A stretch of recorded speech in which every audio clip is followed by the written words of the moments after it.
So I know that this is going to go pretty quickly here with the movement as far as what's going to be on what station. Is this is starting on True TV because Toronto and Tampa Bay just went into overtime. So because Toronto and Tampa Bay just went in overtime, this game has moved over to True TV. So I'm going to be giving you the call here between the Edmonton Oilers and the Los Angeles Kings. So the Kings right now are at Crypto.com Arena looking at 3-2 right now, series lead. At worst, they're going to try to finish this off right now unless Edmonton can force a Game 7 back at Rogers Place in the next couple of days. So with the Los Angeles Kings, we talked about it, and I want to get a little bit of this in the open as well as we get under this. It was a 4-3 win for the Kings, a 6-0 win for the Oilers, a 8-2 win for the Oilers, and then 4-0 for the Kings and 5-4 for the Kings in overtime. So as we talked about with some of those capsules that we've had in there as well that I've brought up from the beginning of the series, it has been too close to call as far between these two teams, just like Minnesota and just like St. Louis, as you're going to look at the starting goaltenders, Mike Smith for the Edmonton Oilers and Jonathan Quick for the Los Angeles Kings, part of the 2012 and 2014 Stanley Cup champions here, along with Dustin Brown and Anze Kopitar still among the left. So just underway here at Crypto.com Arena in Los Angeles. John on here with you for these Western Conference quarterfinal Game 6 between the Kings and the Edmonton Oilers, a possible elimination game. Andreas Athanasiou wins the draw against Ryan Nugent-Hopkins, and now the Oilers are trying to get this out of their own defensive zone right now. It's bounced off between the referee a couple times, kept in. Here's a chance for Kepe, stopped right out by Smith, and now picked up by the Oilers one more time as Derek Ryan tries to get this one down. Ryan trying to chip and chase his own puck right now. See if the Kings can get on this one. Shot fired just wide of Quick, as now it's sitting in toward the left face-off dot. Picked up there by Kopitar momentarily. Now across the red line, the Kings will get this down the ice as Mike Smith, who loves to play the puck, comes out of his goal crease to play that one, give it to Cody Ceci. So Cody Ceci's out on the first defensive line pair with Brett Kulak, who has it now. Kulak tries to get this deep inside to Connor McDavid, spinning all the way around, trying to look for the wraparound. McDavid scores! He gets Edmonton on the board. This is an elimination game right now for the Oilers, and Connor McDavid says no way. Right off of a crisp pass there from Evander Kane. It goes all the way around the wraparound. Johnny on the spot puts it right inside the net past the right pad of Jonathan Quick, and the Edmonton Oilers have come buzzing right out of the gate to take a 1-0 lead here early in the first period. Connor McDavid, with an absolute splendid move off the wraparound, makes it 1-0, just 18-20 into the contest. Face-off won there by Edmonton, so they're looking to start one more time. Picked back up there by Draisaitl there momentarily. So Jay Woodcroft has kept a lot of the big boys on the same line. Again, you're not going to have Shore available because of the headbutt incident for one game.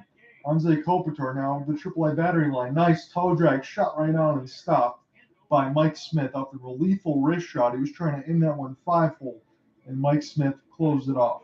So 17:54 left to go in the first period. Connor McDavid has just scored. If you just joined me, 36 shots in games 4 and 5, 3 goals for the Kings, 15 shots for the Oilers, and no goals in games 4 and 5. But this is kind of look for the first couple. The Edmonton Oilers 31-3-1 when scoring first this season.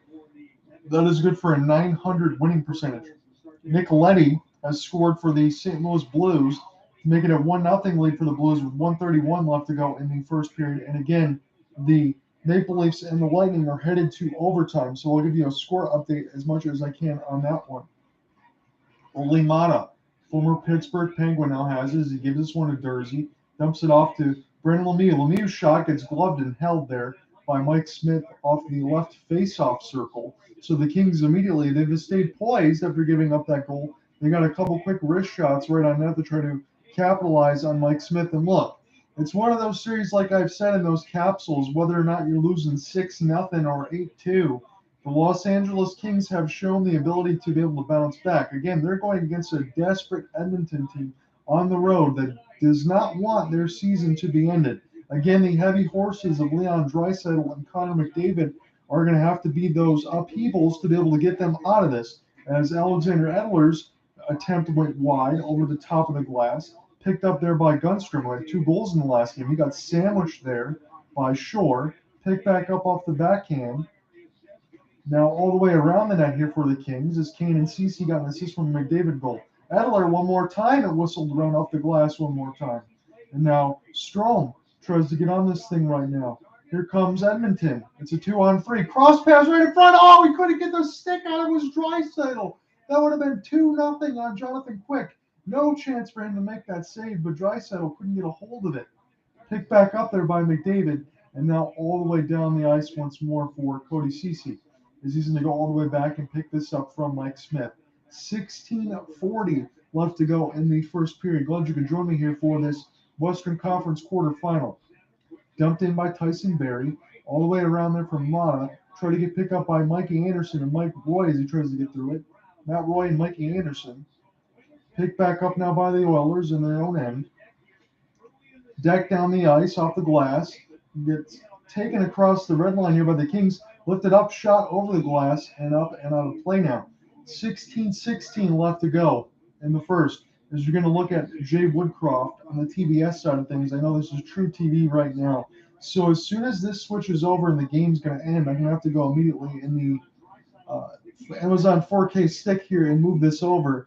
Draisaitl, oh my goodness, he had a chance right off the backhand. The puck bounced right off his skate as he dropped a little bit of an F-bomb there. If he dropped it right off the skate onto the stick, that would have easily been a goal. Blake Lizotte and Derek Ryan on the draw right now. As the ref's getting set to drop this one, and now it's been dropped unfairly. We'll see who's going to get kicked out of the faceoff stop. That is Derek Ryan, so that's going to be Ryan Nugent-Hopkins opposed to Blake Lizotte. Getting set for the draw now. One there by the Kings. They're able to get an offensive zone draw. Sean Dursey trying to play it across to Gunnarsson, and that goes up play with 16:12 left to go in the first period. So Mike Smith, as we talked about, he's been very, very good. He's been around the league for a long time. You know, the last stop, you remember his time in Calgary. He's an acrobatic goalie. He loves to play the puck. Sometimes it can get you in trouble like it's done in this series. But if Edmonton, again, this is going to fall on Ken Holland and the rest of their management. I really believe this as the AAA battery line checks in and Evander Kane is looking on. But it's going to fall on the rest of the organization and not be able to surround enough talent around McDavid and Draisaitl if they don't get it done. But this is a big-time game for them right now. They scored off the first shot against Jonathan Quick as Connor McDavid scored off the wraparound. They got to be able to save their season and try to get this back home. I know in the broadcast the other day, Cooper Hopkins put me right on the spot. And between the 4 teams that I thought that would win, I took the Kings again tonight as we're doing this game. Mike Smith 1-3, a .250 record all time when facing against elimination. So we'll see what happens there. But I took the Kings right now. The Edmonton Oilers have a 1-0 lead. The only one I got right so far, and the other one still going in the overtime, was Boston. I knew that one was going to go to a Game 7. It was right out in front a couple times for Dursey. Whack at it, across the blue paint. All kinds of Edmonton bodies are on it before it gets to Mike Smith, though. Picked back up by Oli Mata, and now intercepted there by Edmonton. It's a foot race for the puck now, and now they're going to give the call there for Gunderstrom as he gets there and beats it down the ice. So let me give you some starting lineups here, if I can go through this here really quickly. Let's do the first lines. Connor McDavid, Leon Draisaitl, Kyle Yamamoto, Brett Kulak, and Cody Ceci. For the Los Angeles Kings, it's Anze Kopitar, Alex Iafallo, Adrian Kempe, Mikey Anderson, and Matt Roy. One more face-off attempt here as Kopitar is trying to get a piece of it, but it goes toward the Edmonton Oilers right now. Picked up there by Ryan. Ryan trying to spin this around the right face-off dot off the kick plate. Picked up there by Kopitar. He's got a nice 200-foot game as he goes all the way back to try to put that puck free and pry it loose. It goes back to Edmonton now as Ryan Nugent-Hopkins is bothering Matt Roy, and it's spin off there to Blake Lizotte. Now Adrian Kempe. Kempe with Iafallo. Iafallo is going to hold this one back now. Roy. Now back there to Kempe. Try to get a pass across to Anze Kopitar. He's going to be the first to get to this one now. Try to backhand this one through the slot in front of Kempe, and then we're just wide. And now Edmonton able to take this one until the Kings intercept at their own zone here. There at the Kings logo. Arvidsson's he's going to dump this one in. He got smoked before he could put that puck all the way in. Cody Ceci is going to bank this one off the Brett Kulak. Kings steal this one at the blue line. Again, no Darnell Nurse with the headbutt right now. Yamamoto holding off the backhand side. Good L2 there as he tries to spin it around for Draisaitl. The shot goes up and wide and on a play. So St. Louis, again, they have a 1-0 lead going into the intermission. Let me try to give you some other lines and updates here. So it's Ryan Nugent-Hopkins, Evander Kane, Zach Hyman on the second line with Duncan Keith and Evan Bouchard. Philip Danault, Carl Grunnerstrom, Trevor Moore, Alexander Edler, and Troy Stetcher. Ryan McLeod, Josh Archibald, and Jesse Pugliarvi with Derek Ryan, Warren Fogle, and Zach Cassian. And third line defense should be Chris Russell and Tyson Berry if there aren't any changes for Jay Woodcroft. Blake Lizotte, Brandon Lemieux, and Dustin Brown with Rasmus Kupari, Andreas Athanasiou, and Arthur Kayev on the fourth line with Ole Mana and Sean Dursey, if that's still how it's going to stay. So overtime is just underway here for the Toronto Maple Leafs and the Tampa Bay Lightning that is still sitting at 3-3 right now. Sudden death. Again, it's going to go as long as it can until we get a goal. Unless we have one of those situations where you have the 5 overtimes from the bubble between the Tampa Bay Lightning and the Columbus Blue Jackets, when the Blue Jackets famously knocked them out. You might give teams an extra day, but not unless it gets a little too crazy. So Blake Lizotte set on the draw. He wins it clean. And the Kings now can get a chance to reset in their own zone. Picked up by Athanasiou momentarily as he gets this one down the ice of Mike Smith. He plays it off the goal stick and spins it right back to Duncan Keith. Remember, he was the pickup from the former Chicago Blackhawks from last year, multiple cup winner there. Quick had to be pretty nonchalant about that as far as going to get the puck because Evander Kane was right there. He couldn't go out of the goal crease to get to that. Stolen there by the Oilers. Shaw tried to get tipped there from Evan Bouchard out in front from Fogle, and now this finds the stick of the Los Angeles Kings, and now we're going to see what we're going to get. We're going to get immediate timeout with 13:58 remaining here in the first. The Oilers are up 1-0 on the Kings.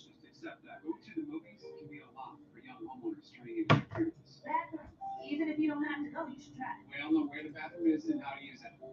Okay? You know, the Stevensons told me they save money bundling their phone insurance program. No one knows who those people are. It can be. So I'll give you a live scoring update as soon as I can here for the Toronto Maple Leafs and the Tampa Bay Lightning, because I know once that game is final, I'm going to have to move this over here, so it might take me another minute to get to the back to the video feed. Everybody ready? Alexa, ask Buick to start my enclave. Starting your Buick enclave. I just love our new Alexa. Dad, it's a Buick.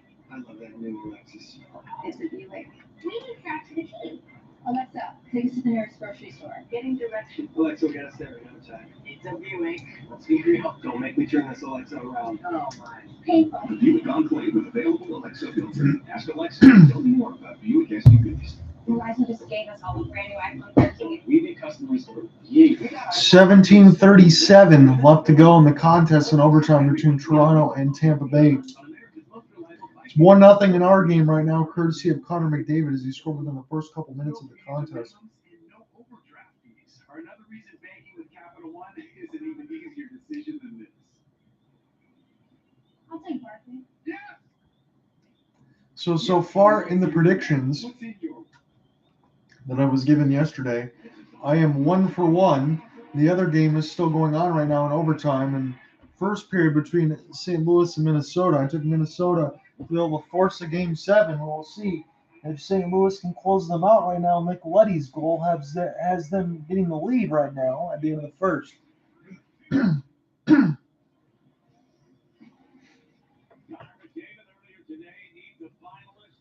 There is a look on the TBS side, True TV right now, if you're watching that, as the other game is in overtime between the Tampa Bay Lightning and the Toronto Maple Leafs. Now 17-12 left in that one. Connor McDavid, they're just showing him on the screen through the individual highlight, 20 miles an hour all the way through the zone, all the way into the wraparound, weaving through a couple of bowling pins there. Hart Trophy finalist Connor McDavid, a career high 123 points, 4-time finalist, 2 wins. Austin Matthews, first 60 goal scorer, and Igor Shesterkin, 36-13-4, with the 207 goals against, best in the NHL. So take your pick on that one. You got 3 really great players, but I would imagine I'd probably go forward more than Shesterkin. Shesterkin can probably win the Vezina. That's my bet on that side. Pick back up now by Brandon Lemieux. This is a must right now for the Edmonton Oilers. You're going to get this one. Gunstrom gets his shot stopped there through the 5-hole. And now we're going to do this one more time in the Edmonton defensive zone. So the Los Angeles Kings, after giving up the goal, they've had 6 straight shots on net. As we're going to look at Philip Danault. 5 games in the postseason, 3 goals and 2 assists. So pretty good for the two-way forward, Philip Danault. Pretty good pickup there for the Los Angeles Kings after coming from the Montreal Canadiens, who made the Stanley Cup final and now have the top pick and have a chance to get Shane Wright if he's still the number 1 here off of the draft lottery when that happens in a couple of months. Offensive zone face-off here. Kempe on a piece of it as Kopitar got kicked out of there. And now this goes back to the Edmonton Oilers. Again, without Darnell Nurse, they're going to be without their top timer back there on defense as far as killing time, killing penalties, doing all of that. So especially in the playoffs, that's just something that you have to watch for. Again, you're able to also dress like another defenseman or else that you want to put in there. But when you're missing one of your best spearheads on defense, it makes it tough. Archibald gets his shot gloved off there by Jonathan Quick. Still kept in the zone there by the Oilers. They try to dump this all the way across. What an effort there from Tyson Barrie. But Cece's attempt goes wide toward the right faceoff dot. But the Oilers are having a good time keeping this one in there as the Kings are having a tough time trying to get this out. Alex Iafallo now finally does some work to be able to get some changes there as Kempe still stays on with an active stick check. And now this goes back to the Kings defense. Again, they're trying to bounce this one off the kick plate. Kept inside there by Cece. Cece spun this one around and toward the right faceoff dot. Now Zach Hyman. Hyman now is holding, and now this is finally picked up by the Kings, and Andreas Athanasiou. He just pinballs this one all the way down, and this is going to be a hybrid icing against the Los Angeles Kings. So again, they cannot change with anyone else that's on the ice right now, and the Edmonton Oilers have a chance for an offensive zone draw, already having a 1-0 lead, courtesy of Connor McDavid just a couple minutes into the contest. The overtime is now at 15:41. We are still not at 3 between the Maple Leafs and the Tampa Bay Lightning. 12:32 left to go in the first stanza of this contest. Edmonton is enjoying a 1-0 lead, just having 3 shots on the shot board in comparison to the Kings' 6. Again, the Kings do not have to win tonight, but they do have a chance to close out the series, having a 3-2 series lead in Game 6 at Crypto at home right now in Los Angeles. The Oilers have to fight for their life right now to keep their season going. Spun down the zone, tried to get the first to it was Blake Lizotte, but he could not. He was cut off there by 2 Oilers, and then body checked off of it was Lizotte. Tried to get picked up there as Draisaitl held that in nicely to McDavid. First shot was stopped off the wrister. That was a blister at that. And then right at the net, Quick is down, trying to go across. He kept it from going across the blue paint. And as the puck went across in the air, trying to get tapped out in front of the air, past Quick, and that was knocked aside. Here come the Oilers one more time. What a save by Quick as he does the splits, and the nets go off its moorings. My goodness, what a pressure there by the Edmonton Oilers, but they couldn't solve Jonathan Quick there, so he was really good at that. Collar Yamamoto tried to lift that one, but he ended up getting lifted over the net as Jonathan Quick, he did a double over him, went into the net and knocked the net off its moorings, so they knocked the pegs right off. So Jonathan Quick answers the bell, and you got to imagine the 35-year-old has seen it all, and that's the athleticism that you've come to expect from Jonathan Quick for a long, long time. He's been one of the league's best for a very long time, and in my estimation, a definite Hall of Famer with back-to-back cups. But again, if Chris Osgood's not in the Hall of Fame, and again, I know he's had a lot of good pieces around him, then it makes me scratch my head. But Jonathan Quick should be in that conversation. So Yamamoto, they're going to call him for interference. So this gives the Los Angeles Kings the first power play of the contest. The Kings really have not been good on the power play. I think it's been about 2 for 17 on their chances right now. This goes back to Sean Dursey.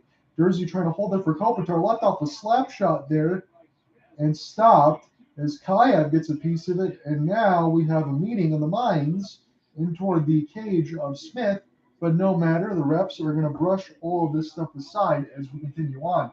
So in the playoffs, 90% penalty kill for the Edmonton Oilers, just a 10% power play tied for 14th. That's just in the playoffs. So you have 8 series for 16 teams, and the Kings are on the low end of where they need to be right now. They need to get a power play goal, kind of jumpstart some of this stuff. Again, they have a 3-2 series lead, so you can throw that aside and say, John, they got the lead. But again, you have these power play opportunities where it's been about 4 or 5 a game.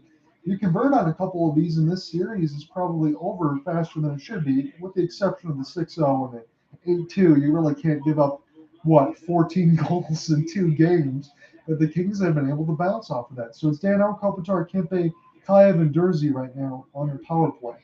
Durzi keeps this one in right now. So let him go with four forwards here and a defenseman. Try to jumpstart that. Durzi holding toward that blue line, gives it to Kopitar. Extra pass across, gets tipped in front by Ryan McQuad.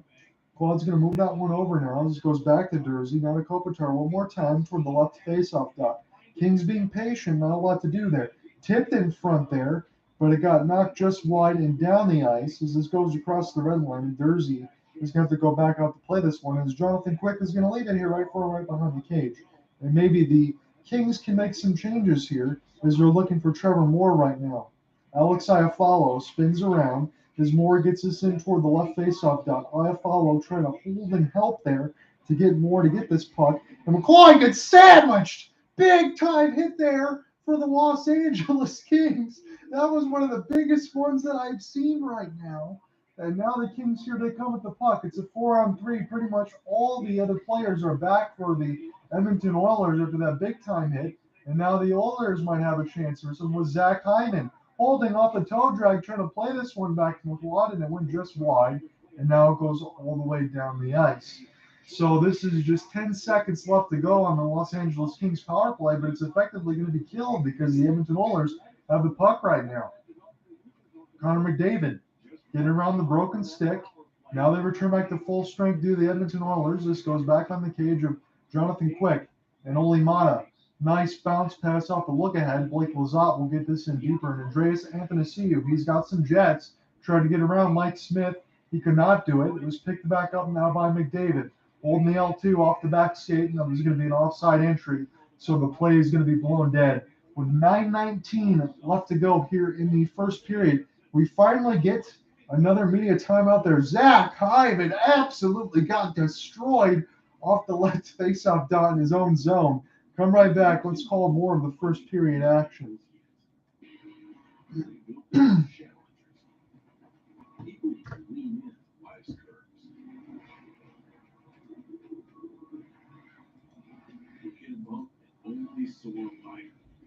Rise to the challenge. The Honda Pilot, CRV, and all new Passport Trail Sport.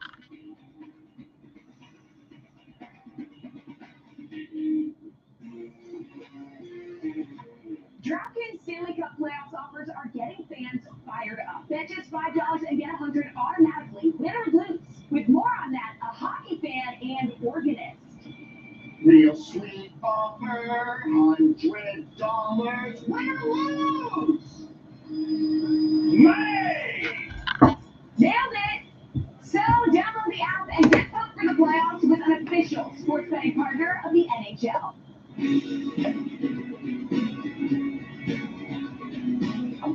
This cover is accepted at 99% of places in the U.S.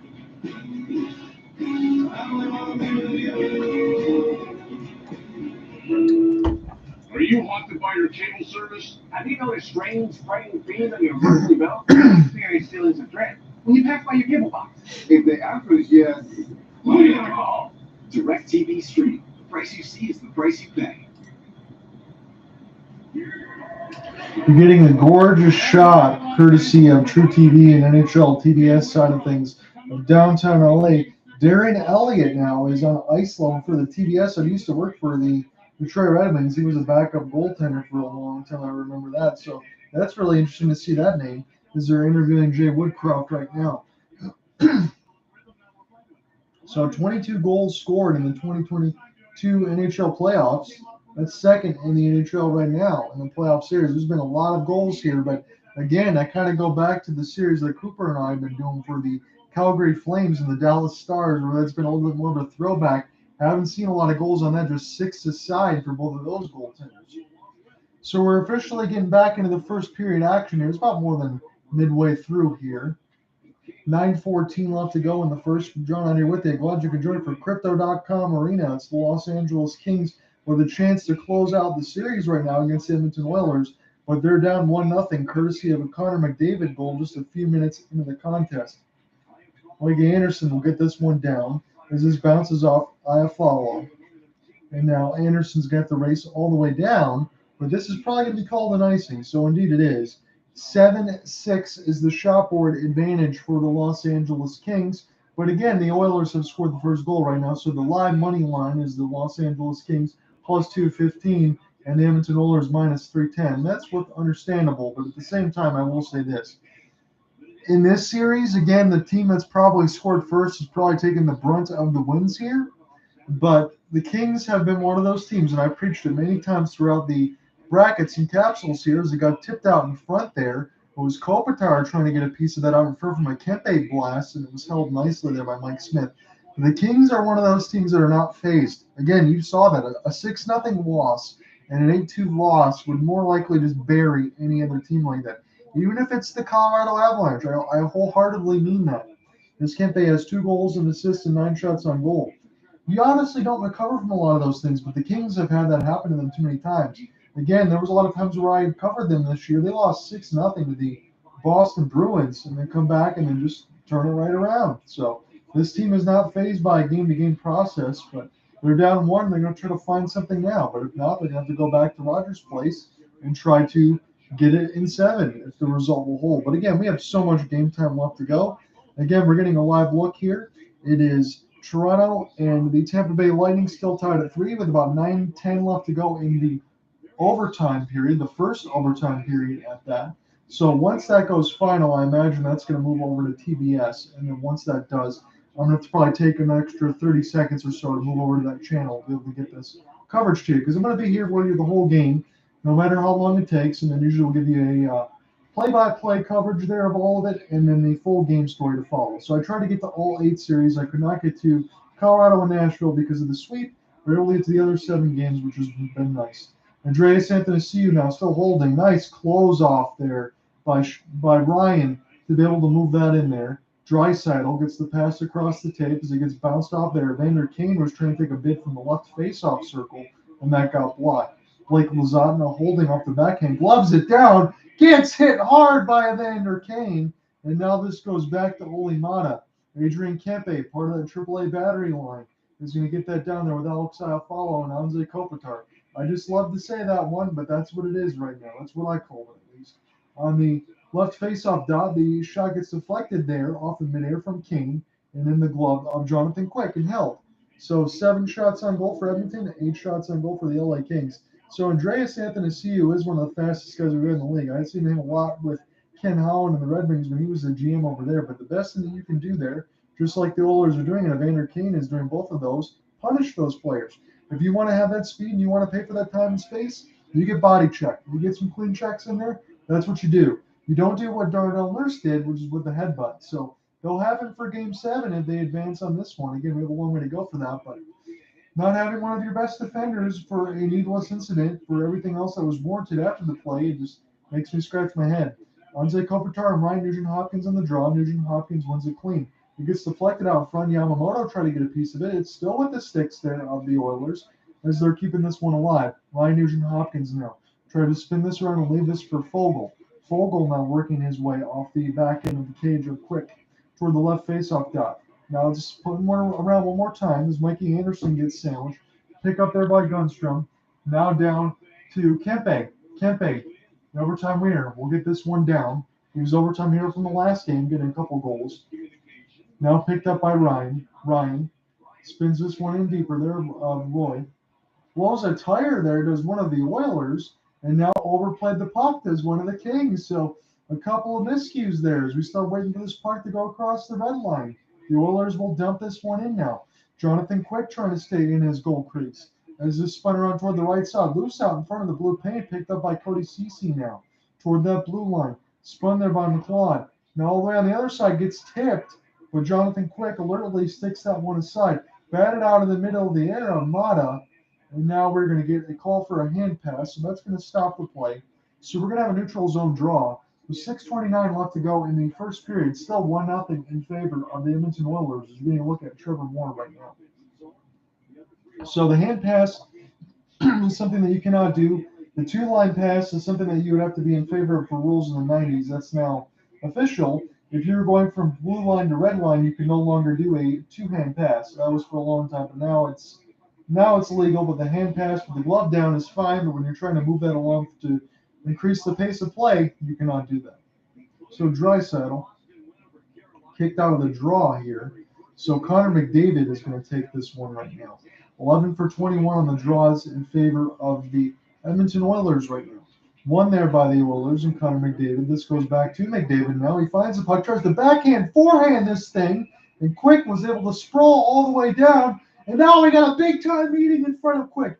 Moore's in on the action. McDavid's in on the action. I think Hyman's getting worked over a little bit, and that's about as much as I see right now. Connor McDavid's helmet has been pried loose. There was a couple punches, I think, thrown by Philip Danault that was in there as well, but nice set of salad into that bucket there for Connor McDavid. Mine's a little receding. His is not. And he's got that Hart Trophy on a chance for his other side, maybe out of 3 out of the last 5 years. 6:21 left to go in the first period. McDavid has his helmet off, but he's got a goal here. Maybe McDavid might be going to the box. That would be a little interesting to me because he was getting punched in the face a little bit. Let me see if I can find on the ESPN box score what is available as far as the penalties that are going to be called. So right now I don't see anything else on the ice, but maybe that'll get updated in a little bit momentarily as they're showing McDavid getting hit there by Dano a couple times. Nice, powerful move off the backhand to drive the net, and all of a sudden he was in the middle of a mosh pit. So no penalties called. Everything else has been brushed aside and now picked up there by Iafallo. Iafallo with Kempe. Kempe is going to blast this one off the left kick plate. It goes back around to Alexander Edler now, trying to hold off there. Kopitar now working with Kempe. Kempe has this one toward the left faceoff dot, holding off the backhand. Shot there by Dustin Brown and Athanasiou with the screen. And now he got speared as he was down at the bottom of the ice, and now he's sitting at the bottom of the pile. Athanasiou took a shot with a stick right in the face, and I don't even know if the ref saw it right now. I believe that's what I saw. Again, I have 4 eyes, so hopefully it's more powerful there than 2. But Athanasiou looked like he got dumped. He is in some distress, and there was no call there, so we'll see what they show here. So Athanasiou got punched into the net there from one of the defensemen. I think it was Duncan Keith. And then he got hit by Keith as he was on the ice. So not only did he get pushed, he also got speared inadvertently. No, that was not inadvertently. Mike Smith went up there and speared Athanasiou right in the nether regions. That is so uncalled for. I imagine somebody is going to have to serve the penalty there by Mike Smith. He knew exactly what he was doing, and he did not take kindly to Andreas Athanasiou being in that goal crease right now. So penalty upcoming. 5:56 left to go in the first period. We're getting immediate timeout. We'll come right back. You've compromised enough. Lives easier. You have a good agent, Tomato. Your fame was not very high, but it wasn't for nothing. Trust me. This mission, I need to stop them cold. The 100 men in the beast can't be handled. I'll see through. If you screw this up, there's no getting out. Everything depends on you. I have to make it right.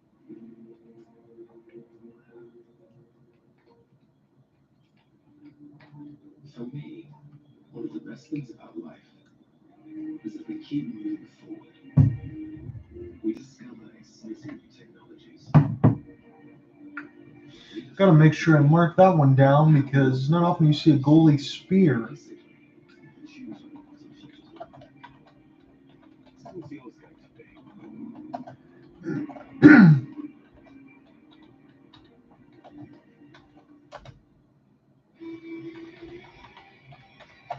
The NHL on TBS is brought to you by DraftKings Sportsbook. It's not too late to sign up. Get a first-party bet on same-game parlay. I don't want to sit and gamble so much as far as the name, but I'll give my opinion here. So when I think about it as we're coming back in from the action, now that I see a goalie spear there from Mike Smith. Again, he's been the goaltender that's played all 6 games for the Edmonton Oilers. I'm not saying that it's going to warrant a suspension, But he knew exactly what he was doing and started dunking Keith. And when he gave that cross check, and then Andreas Athanasiou also got speared. Could you imagine what it would feel like if you're the Edmonton Oilers and you got suspended for a stupid incident like that, and then you had to have Koskinen come in to try to save them there in Game 7? I mean, if that was a situation, I couldn't imagine what that would be like. That is a wholeheartedly stupid penalty, and I would hope that that would be called and served there by somebody. I imagine that's what we had going into the break. So we'll see who's going to serve this one. It's going to be Evander Kane will serve the penalty there for Mike Smith. Now picked up off the faceoff draw, won there by Dursey. The Kings have their second opportunity at this thing right now. Kopitar again at that left faceoff dot. He had a lot of that in the first power play, but it was a lot of window dressing as the Kings were able to keep the Oilers are able to keep the Kings on the outside. Kopitar now likes to like the wrist or draw. It bounces out in front there for Iafallo, and now around to Dursey one more time. Kopitar holding, leaves it one time for Dursey, goes left of the crossbar, picked around by Kopitar toward the left faceoff dot. And now Iafallo with Kaliev, picked up by Dursey one more time. Kopitar once more toward that left faceoff dot. It's down to a minute 15. Dursey, Kopitar, holding off the wrist shot. Nice look there. Saw it all the way and held that left post there, did Mike Smith. Made the save. So Kayev and Kopitar and Dursey were the main trifecta on that power play to be able to keep that puck alive. And at the minute 13 of the power play, the whole entire part of it so far has stayed in the Edmonton Oilers defensive zone. But the Kings right now, I think the official number was 2 for 18 in the series on the power play. This is just as good a time as any right now, even though it's early in the contest to try to find a conversion. Face-off won once more by Kopitar. Given back from Dursey, pass all the way across, just goes up and out of play. So it's going to stay in the zone as it goes off the stick of Duncan Keith. With a minute 6 left to go on the Kings power play, 5:02 left to go in the first period. John Henry with you. Crypto.com Arena, it's no longer Staples. The Edmonton Oilers have a 1-0 lead courtesy of Connor McDavid. The Kings have 11 shots on goal and the Edmonton Oilers 9. This is Game 6 of the Western Conference quarterfinal between the Oilers and the Kings. Kings win, they advance. They're going to take on the winner between the Dallas Stars and the Calgary Flames. Goes all the way down the ice now. Finally was cleared there by the Edmonton Oilers. They can get some fresh bodies on the ice for the second line on the penalty kill. Dursey's been out there the whole time. He gets this from Quick. He tries to get this across the red line, leaves it back to his other defensive partner there. Iafallo tried to get to that as they tried to crisscross, and the Oilers will get that one down. So Quick goes back to Dursey. So Don McClellan, when you think about it, he's been the coach on both sides. He's had this entire power play line on both sides for playing all the way through. And you know what? Probably through 17 power plays at this point, I can venture to tell you this. If it hasn't worked and he's tried to make changes and it still hasn't worked, then all you're really going to do is go out with your 5 best players that you feel at this point, especially in a Game 6, that you feel at this point can get the job done. Whether or not they do, you want to have your best 5 players on the ice. Andreas Athanasiou is going to take the draw. He's normally a wing, but he can play some center. So we'll see if he can get this draw, or whether or not he's going to get kicked out, and that's more likely the result. So this is Alex Iafallo. He was going to move over there now, and now Dustin Brown is going to have to take the draw. Dustin Brown loses it clean there as Nugent Hopkins gets it, and the Oilers can get this one down the ice, but it's held in there by the Kings momentarily, and Iafallo. And now the Oilers can get this across the red line. Nice skate ahead by Foegele. Holding off the backhand side. Quick has got to hold that right post. He does. He put that glove down. That was close there. Alex Iafallo gets us across the blue line, and the Edmonton Oilers return to full strength. Now 3:50 left to go in the first period. Athanasiou. Iafallo now spins it around the kick plate. Athanasiou has been absolutely punished in this game to get any kind of space. The Oilers seem to be singling him out right now. Cross checks and everything else. So I'm now 1 for 2 on predictions. The Tampa Bay Lightning have scored. They have forced a Game 7. That's probably what I should have said. I think I've said that when I did my official call with the Wild and the St. Louis Blues. But when I was put on the spot last night, I want to give the credit to the Toronto Maple Leafs. They fought back down 2-0 to tie the game at 3, but the Lightning have just scored. So once that moves over, I imagine they're going to move this programming over and then we'll go right back into TBS on this side. So it might take me an extra minute maybe to find the contest, but once we do, we should be all good. Maybe they're going to move it courtesy after the period, and we'll make it a lot easier. So face-off is won there by the Edmonton Oilers. Again, the Tampa Bay Lightning have just scored. They have forced Game 7. So 2 Game 7s out of the first 2 games as Boston has won on the road. Carolina and Boston have won all 3 games at home. Now Carolina will have to win at home in Game 7, and Toronto will have to win at home in Game 7. And maybe even, if this result holds, the Los Angeles Kings will have to win at home in Game 7 at Rogers Place. Now we got a meeting with Mikey Anderson as he got punched in the face. So I would say this right now, from what I'm watching, the Edmonton Oilers have been flirting with a little bit of disaster there as Draisaitl actually got a few punches in there. And again, if you're the Oilers and he got called for a penalty, that would not be smart to take out one of your best players. And again, if Connor McDavid wasn't on this side of things, he would be the best player on this team, bar none. But I think he might get away with it scot-free, as they're showing McDavid and Draisaitl right now. 3:13 left to go in the first period here. We're at Crypto.com Arena. John Hunter with you for this Western Conference quarterfinal. This is Game 6. If the Kings can win this one, they advance to play the winner between the Stars and the Calgary Flames, or the Edmonton Oilers can keep this going on the other side of things. So they're going to move the bonus coverage right now. So let me go ahead and get this call. Why would they do that in the middle of the action? My apologies, guys. I don't know why you would ever do that in the middle of the period. Just to watch Impractical Jokers. Love the show, but come on now. So now we're picked back up in the action as we got the TV tunage changed over from the True TV now to TBS. With 3:05 left to go in the first period. The Edmonton Oilers, if you're just joining it, they have a 1-0 lead courtesy of Connor McDavid early in the contest. The Tampa Bay Lightning have forced Game 7, and the Boston Bruins have forced Game 7 on the Carolina Hurricanes. So we'll see if Game 7s can also be forced here by Minnesota and the Edmonton Oilers right now. St. Louis is up 2-0 on the Minnesota Wild, and the Edmonton Oilers right now have 1-0 in this game. So this has been a big-time contest so far. They're showing the Darnell Nurse headbutt, and I truly don't understand why he would headbutt Philip Danault for that kind of reason. I don't get what the interaction was. I don't understand what warranted it. But if Edmonton gets out of it anyway, I mean, I guess it's only a game suspension. He's looking more like Zinedine Zidane than anything else. I don't know how you don't even get a game for something like that, but that's just me.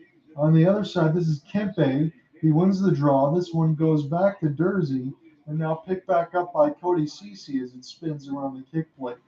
Now, Philip Danault gets this one back now to Alexander Edler, former Vancouver Canuck. Danault, one more time. He's being hounded for that time and space right now toward the right faceoff dot. It's a 2-on-2 with Zach Hyman. One of those ones on the other one where Troy Stecher had to get back in there because Hyman was getting in his way. Evander Kane was too, so he had bodies all over. He had to try to spin out of the way and somehow didn't turn the puck over there. So the pick that the Red Wings got was a 7th rounder in terms for Troy Stecher, and they had to do that toward the trade deadline to the Los Angeles Kings because they were running out of bodies. Again, you didn't have Victor Arvidsson. You didn't have a couple other pieces on defense. Again, you had some issues with Drew Doughty. Drew Doughty is not going to be available for the rest of the playoffs, so that's going to be a big blow there for the Los Angeles Kings. But they are a team, again, that whether or not win, lose, or draw in this series, they're a team on the rise. In between, like we talked about, all the way up into February, it was all 3 teams in the California spot that all had a chance to make the playoffs. But the Kings stood the test of time. And with all of those young defensive players, even with Tobias Bornfot, that's not even dressed, the Kings will not be going away. It's just a question of whether their goaltending between Cal Peterson and Jonathan Quick, if that's going to hold, because it's going to be Cal Peterson's job once Jonathan Quick is done. And I don't know if that's going to be good enough to get it done in the pipes. That's just me, though. All the way down the ice now. It goes back to Jonathan Quick. Big hit on the other side once more as the Oilers and Evander Kane will pry this one loose. It's loose around the net. It finds to the blue paint somehow, but doesn't cross the red line. Don't know how that one stayed out, but Jonathan Quick was able to dodge a bullet there. Brandon Lemieux turns the puck over. Here comes Fogle now, holding off the right end of the cage as it bounces off the back end of it. Picked up once more by Kaoru Yamamoto. Now on the other side, Fogle spinning this around one more time. Barry in on this as he gets hit hard. Picked back up toward the left face-off dot. Nice spin around there by Shore. Shore now trying to move around as he gets this one back there. Tyson Barry looking in front of the slot. Give back to Barry off the give and go toward the right face-off dot. He tried to shoot it off the left post and he banked it up and on a play with 48 seconds left to go in the first period. St. Louis Blues again still having a 2-0 lead. That was Josh Archibald that tried to spin that one off the wraparound that Connor McDavid scored, and I swear he hit both posts before it just did not cross the red line. So that is a big-time side there for Josh Archibald, but what a great move that was. I don't know how that one stayed out. So Connor McDavid against Philip Danault. Danault is one of the best defensive center icemen that they have, but Connor McDavid wins this one clean. Fake slap shot there for Ceci off a shot pass. This goes behind the cage of Jonathan Quick as it's spun around there by Hyman. Hyman now with McDavid, finding his way through, holding up the back end, trying to leave it there for Kane. It goes off the bar again, and Quick was able to hold it this time as he put the glove out and stopped play with 27 seconds left to go in the first period. So Jonathan Quick has had to be very strong there, and he really has been ever since giving up that first goal to Connor McDavid on the first shot of the game. Jonathan Quick has answered the bell in every single sense of the imagination. And again, that's what happens with the 36-year-old. You have to be able to get stuff done. He's still one of the very best that we have right now. Again, maybe a little bit loss of skill as far as athleticism and all that, but the smarts and the sensitive to be able to get job done and see everything that you need to see in the postseason. That matters at this point. But again, if Edmonton's getting those heavy screens out in front of Evander Kane as they try to wrap around one more time, clearly that's a weakness or something that they're trying to exploit. But Cassian was able to get knocked off the puck there, and Quick was able to make that save. But Jonathan Quick's been very, very strong. 15 seconds left to go. Zach Cassian with another spin off the backhand side, and Quick strongly held that left post as the net was almost pushed off its moorings, but still held by the Kings netminder. 15 seconds left to go in the first period. John on here with you for the Western Conference quarterfinal between the Edmonton Oilers and the Los Angeles Kings. 2 and 3 seeds at that. Cassian gets this one down there with McDavid now. Trying to spin around as Hyman. Hyman getting some double shift there. Evander Kane also in front of it, and that's how we're going to end the first period with a big-time scrum. 1-0 is your goal total, courtesy of Connor McDavid. 15 shots on goal for Edmonton, 12 for the Los Angeles Kings. When we come back, we're going to call second period action. Enjoy the intermission, everybody. Be right back soon.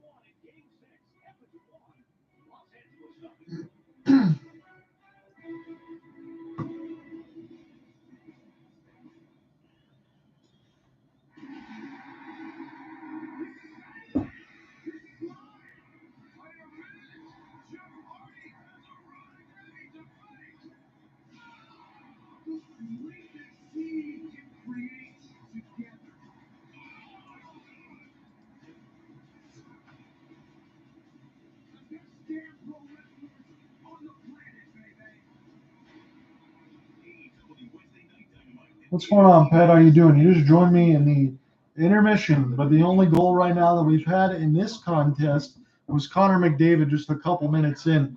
Again, we bounced the coverage from True TV and TBS. We had to wait until the Tampa Bay Lightning had won the game in overtime, so that was one of my 4 predictions that I got wrong when I was put on the spot there yesterday. Again, we've had all the capsules and everything else in the chat that I have at the bottom section. So this one is going to be on TBS right now. It just moved over. It was on True TV. So this one's going to be on TBS, and then the other game between the St. Louis Blues and the Minnesota Wild will be on TNT. But right now on this cast here on Colorcast, it's just me giving you from what I see for more of a radio perspective. So you're not going to get TV broadcasts on this side. This is the first time of you joining. Let me know what teams that you're following in the Stanley Cup playoffs, any news and notes that you have, anything that you want to share. I can chat with you during the intermission. I'm going to be working on some of these notes for the game story in the meantime. It's a great trade. Life-changing. Get a free Samsung Galaxy S22 with any Galaxy trade-in, any year, any condition. Only at AT&T. Well, heard my baby sister's buying a car. Nothing I see. Gross. No. Anyway, I already used Capital One Auto Navigator. It was awesome. I found my car online and I got pre-qualified instantly. What's your credit score? It wasn't affected at all. Also, if you have access to CBC, the Canadian broadcasting company, you're going to have that game's definitely going to be on CBC. That's pretty cool. What's in your wallet? Hey, I know the feeling with that because my team is the Detroit Red Wings, being here from Michigan. They haven't been in the playoffs in a long time. Look, I understand being spoiled with some of the playoff success and having that streak, but you know, when I looked at what happened with what Ken Holland is doing now, you know, he leaves after that playoff streak. All the stuff is done. He empties all the cupboards, and then he goes and joins Connor McDavid and Leon Draisaitl after he was giving us contracts of, you know, Jonathan Erickson, Justin Albuquerque, and Darren Helm, some of those pylons and overextending a lot of that stuff. So that has been a big time issue. And thankfully, Steve Yzerman has come back in there from Tampa Bay to kind of address some of that stuff. I was surprised a couple of those games that I did, especially one of the ones on the other side when it was getting pretty close to the playoff time and the Canucks needed points and they really got shut out by Alex Nedeljkovic on that side. That kind of surprised me. The Canucks faded a little bit at the end, and the other team that really was a surprise that faded was the Vegas Golden Knights, in the sense of, again, I understand a lot of people are not going to be rooting for the Golden Knights in the sense of it, but when you take all those players that you had with those misfits, right, with Gary Bettman and everything else setting up Vegas in that expansion draft, they did the best they could to make sure it was the biggest quality show that they could have, set them up with as many picks. Maybe GMs didn't know exactly what players to protect. There was always those situations like that, but still, you look at it and you say, wow, you're spending all that time with moving these players around, trying to chase that carrot that you didn't get when Alex Ovechkin won the Cup. And now you're putting yourself in a situation with the Jack Eichel deal. You have all guys between $8 and $10 million. That's going to be tough for the Vegas Golden Knights to turn it around. I would imagine the Vancouver Canucks have a much better chance to bounce back and kind of move things around, as I would expect they would. You have a lot of top-level, high-talent players on that team, and you have one of the best goaltenders in the world in Thatcher Demko. I would imagine things are going to get better.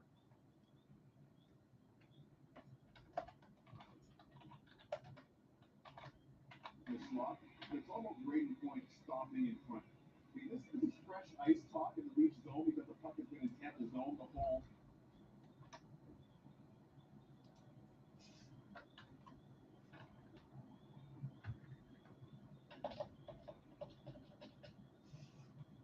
I think I'm going to flip this over to CBC, though, because my stream is a little bit nonchalant here. And if anything does mess up on my end, I'll just cancel my YouTube stream side of it, and then I'll get a secondary feed there. Because if I don't have anyone in the YouTube stream, it doesn't matter then. It's no problem. I'd much rather have one person that I can talk to rather than having nobody in general. I appreciate it very, very much. Colorcast is a little bit more of a smaller segment than like YouTube and all the other stuff is, but like my cousin was telling me, when you're trying to do all of that, you know, it's just I try to branch out to as many revenues and services that I can use, and then I'm always like a journalist at heart, so I got the stuff on my comments section in there with doing all 8 playoff series and all different kinds of things. So try to distill a little bit of the broadcast, the play-by-play, all that together, and hopefully somebody finds it entertaining. He started like he's left off. He was absolutely dominant in this period. And there's just periods Bruce Boudreau is a great coach. I was very surprised. I will say this. I understand Boston Bruins. You move on from with Bruce Cassidy. I get all that, but the Bruce you the man chance, that was really cool for the Vancouver Canucks. He was great since they took over. He almost turned that all the way around. I liked him a lot. Watch this jump here, beating Mikey Anderson to that puck, and then watch the spin off Mike Ponder. This is Deneau, right? This is a selfie candidate. Watch this again. We're gonna get a little bit of a replay. Oh, boom, right? Draws him in, bounces off of him, right to the net, and then we saw a couple scrums in this period by LA when Ponder and Drysdale were running. It's smart, right? But we have to be a little bit of discussion. Do you want your D to come in there? I don't know if you caught also maybe the last 5 or 6 minutes of this game. Andreas Athanasiou on the Kings, former Red Wing and some of the other stuff there, all different kinds of teams. He got speared pretty hard there. He got cross-checked by Duncan Keith, and then he got speared by Mike Smith in the same sequence. So, it's funny. I don't think they're showing part of this on the CBC side now. I don't think that they would ever suspend Mike Smith, but you could definitely tell that these goalies, as they showed Jonathan Quick taking a stick and pushing someone in the scrum, these two teams right now between the Kings and the Oilers are trying to get away with whatever they can get away with right now. It's been a little chippy here. Usually I have on the Calgary Flames and Dallas side, I work with Cooper Hopkins. He's a big-time Calgary Flames guy, so we did a couple of co-casts together there where he does a play-by-play and I'll do the color in there. And that series, boy, oh boy, you had 6 goals against both goalies in between Jake Ottinger and Jacob Markstrom. Both are on a .960 save percentage. That's nuts. But every other series you see right now is just goals for days. At least they are blaming Mike Smith on the CBC side, saying how dirty that was, even though that is Canadian coverage. I'm glad to hear that at least. St. Louis up 3-0 now. McDavid, 5 shots in the period, guys. That's the most he's had in a game in the series. So he showed you what he's doing now. Here's Evander Kane and Scott. Evander, clearly there was a premium placed on a better start by the Oilers tonight. How would you assess this first period weighed against those in 4 and 5? Definitely our best start of the series, that's for sure. Obviously we understand the severity of the game, and I thought the guys did a great job of coming out with a strong performance. Obviously, Dave getting a big goal to start us off. We got us off in the right footing, but we don't want to let go of waste. They just said that Connor McDavid had 5 shots in this game, was most in any game in this series. It's very hard to believe. Point totals have been very easy to come by. We got to go into this period thinking at 0-0 and try to get that next goal. We know we can put pucks in that. We just got to continue to prevent them from getting opportunities to score. Thanks, Evander. Appreciate your time. Thanks, Scott. Thank you, Evander. Thank you, Scott. So 1-0 Edmonton. There's the scene in LA. We'll update you on St. Louis, Minnesota. We continue on Hockey Night. NHLShop.ca, the official online store of the NHL and Canada's largest selection of authentic NHL fan gear. Shop now and get today's special offer. Welcome to the Subway Eat Fresh, Free Fresh. Logos on the other side. With new menu items like Maplewood smoked bacon and ham and smashed avocado and turkey. Is that lettuce? Subway Eat Fresh, Free Fresh. Okay, cut. How are we doing, guys? Oh, I'm fantastic. We're the greatest ever. Anybody thirsty? Of course not. Donuts. Bring your body to life. Transformers. You even said on the stock again. With my RBC bank account, I can move as much money as I need to my RBC direct investing account. Then I could jump all over this. Jump, pounce, I do a swoop. I like It's start trading for free. When you need something to fight for you, get your life back on track. Choose Pachoco and Mello. Contact us for a free initial consultation with one of our experienced personal injury lawyers. I'm going to try to flip through this here real quick. Now that we have the intermission, my CBC feed is a lot more stable, it looks. I like that kind of coverage anyway, to be honest with you. Let me look at the Wild and the Blues. We got a few minutes here. I'm not going to do the full play-by-play of this, but give you some updates. So this one, this was a capsule series between Minnesota and St. Louis that I picked to go 7. Right now, the St. Louis Blues at Enterprise, they've just drawn a penalty. Jordan Kyrou got taken down as Greg Berube looks on. They're up 3-0. So again, off the immediate predictions from last night, I'm going to be wrong. At least one of them I got right was I had Boston forcing Game 7. Again, I'm not really rooting for any of these teams in particular.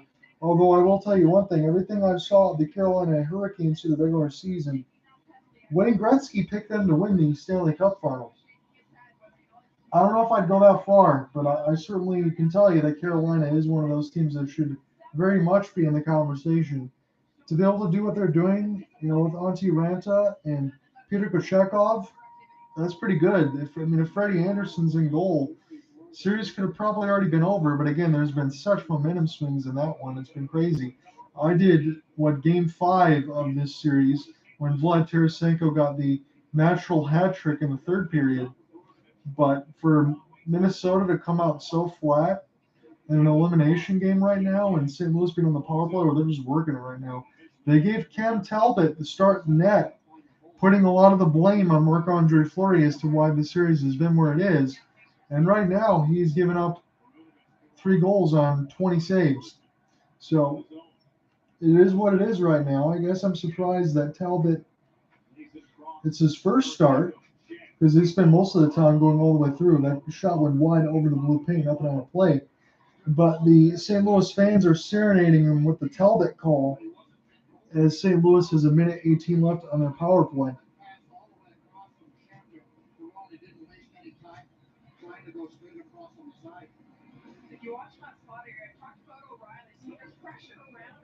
So it was Nick Leddy and Colton Parayko in the first period. That was the only goal in the first.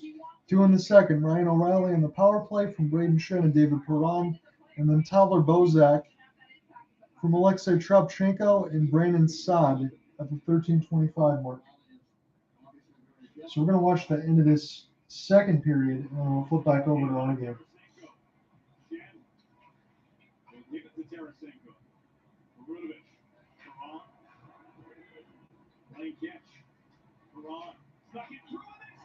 St. Louis has just scored again. Beautiful puck movement there from Perunovic. David Perron, they found Vlad Tarasenko right in the right face-off circle.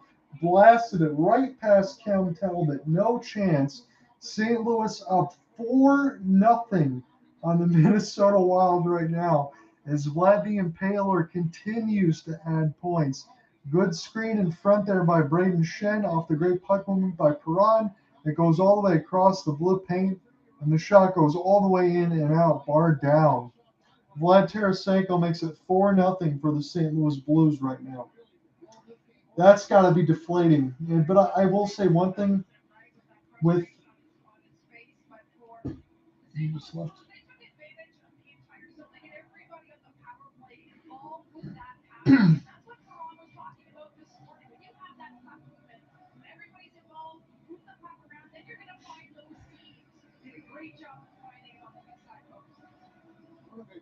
Pretty smart guy, just moves the puck around and gets it to the big ball. They say, hey guys, you take over.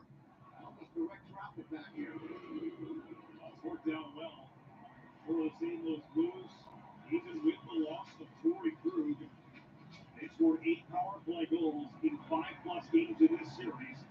And it's 5-on-5 now for the Blues coming again. Tarasenko slides it down the path to Thomas. And the front basket of Cam Talbot. My goodness. St. Louis Blues. That is nuts. 4-0 now. Vladimir Tarasenko from Perunovic and David Perron. And Perron looks so much better now. Back as a member of the St. Louis Blues in comparison to the Vegas Golden Knights. Look, he's very good on the Golden Knights. Don't get me wrong. Everybody was good, especially in that first year. But David Perron, St. Louis wanted him back. They got him back. Great performance here for the Blues.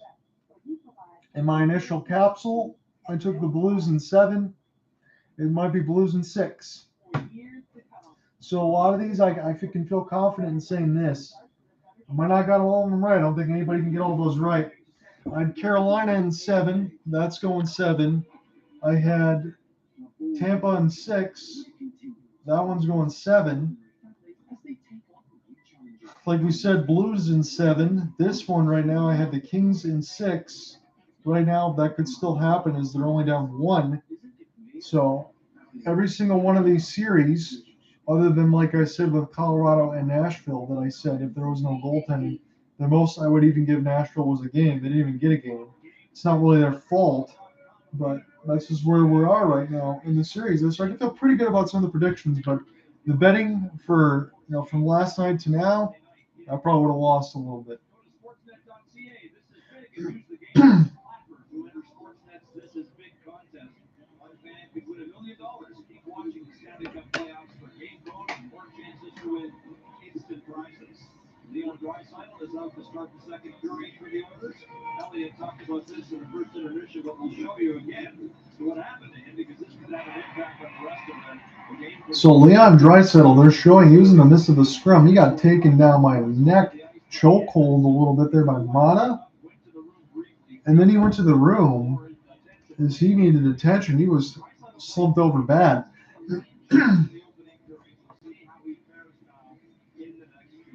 So they showed going into, as we're getting into officially the second period action here with Leon Draisaitl, he was in the middle of a scrum there toward the end of the first period. I think he was taken down by Mata. I couldn't really see the Los Angeles scheme that was in there as well.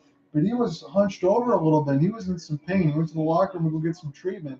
But he's back on the ice right now. The first line of Connor McDavid, Leon Draisaitl, Kari Yamamoto, Kulak, and Ceci right now. They're enjoying a 1-0 lead courtesy of Connor McDavid as we're getting set here for the opening draw in the second stanza. John out here with you with the Western Conference quarterfinal between the Kings and the Edmonton Oilers.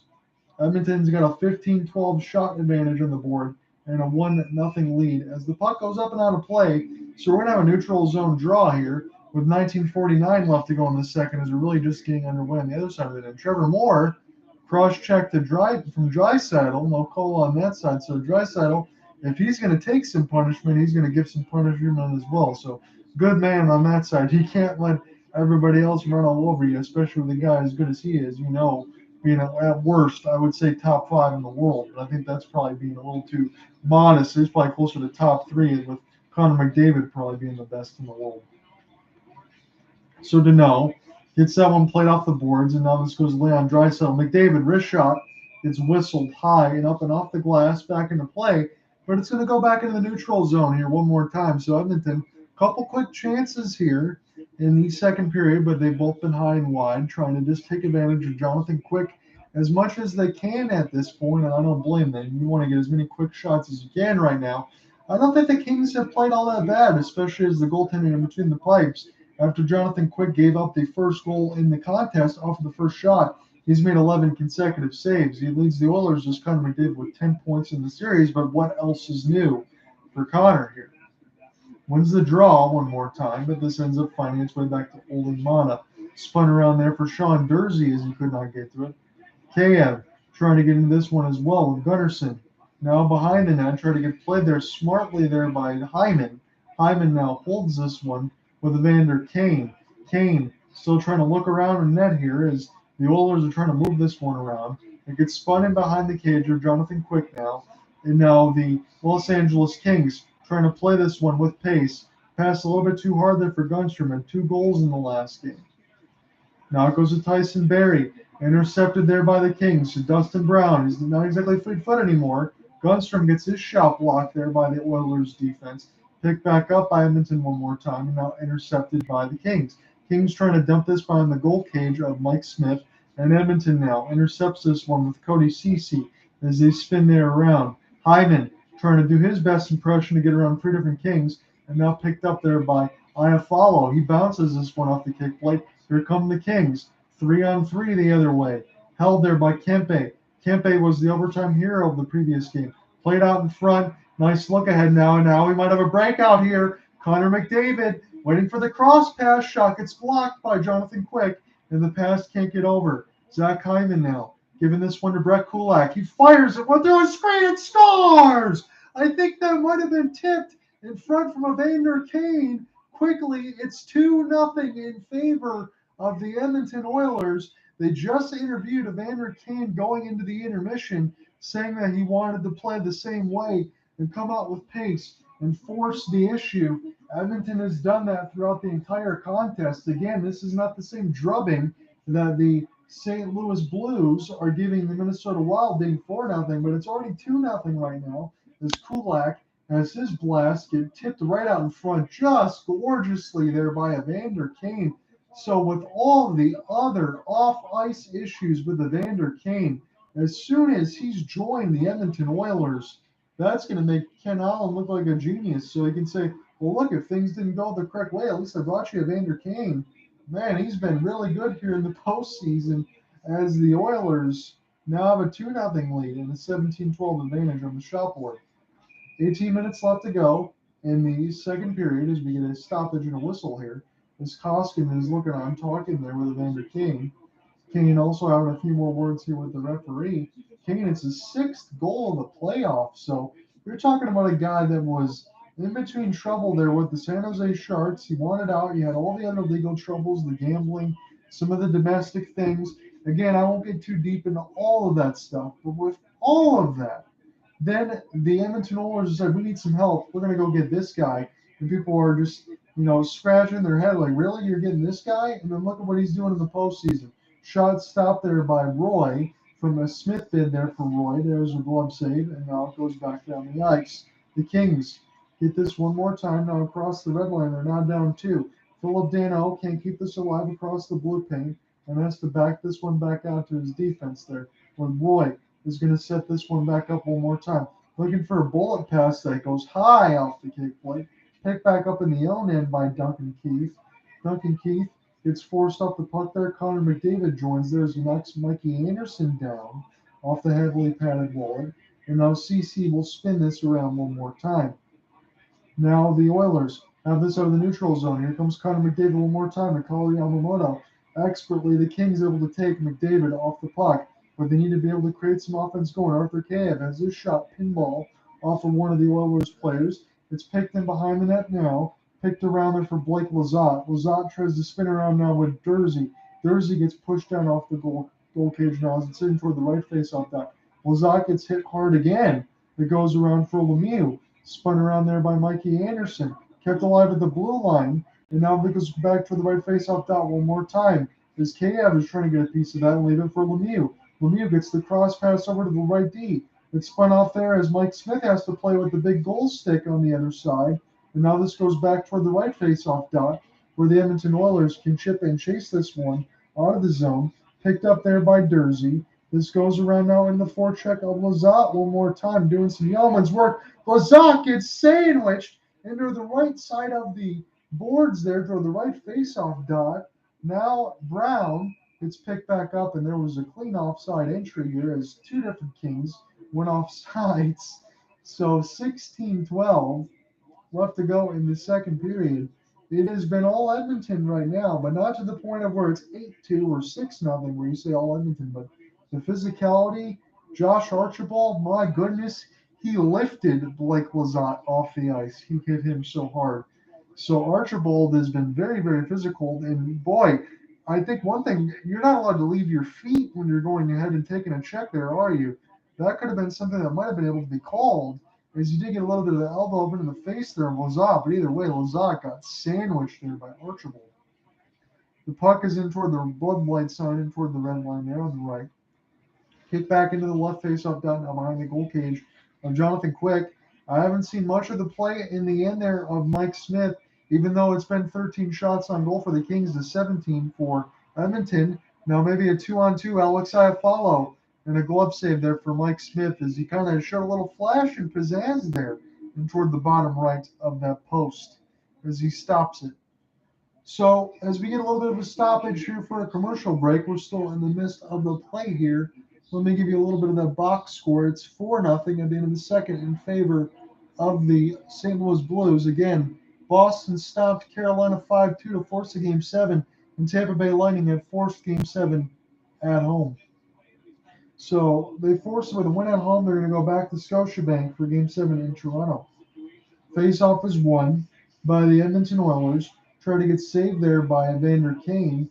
And now this gets dumped down with Cody Ceci. Jonathan Quick will come back out of the goal crease to play this one. Momentarily turn over there. Edmonton has it. And behind their slap shot. Quick is down. Snow Angel. And the puck is in. But the goal is waved off. I heard the whistle before the puck went in. At least that's what it was on my end. Evander Kane is pleading his case. And I don't know if this is going to be blown dead or if Jay Woodcroft is going to challenge this. Right now, this could be a 3-0 goal advantage for the Edmonton Oilers.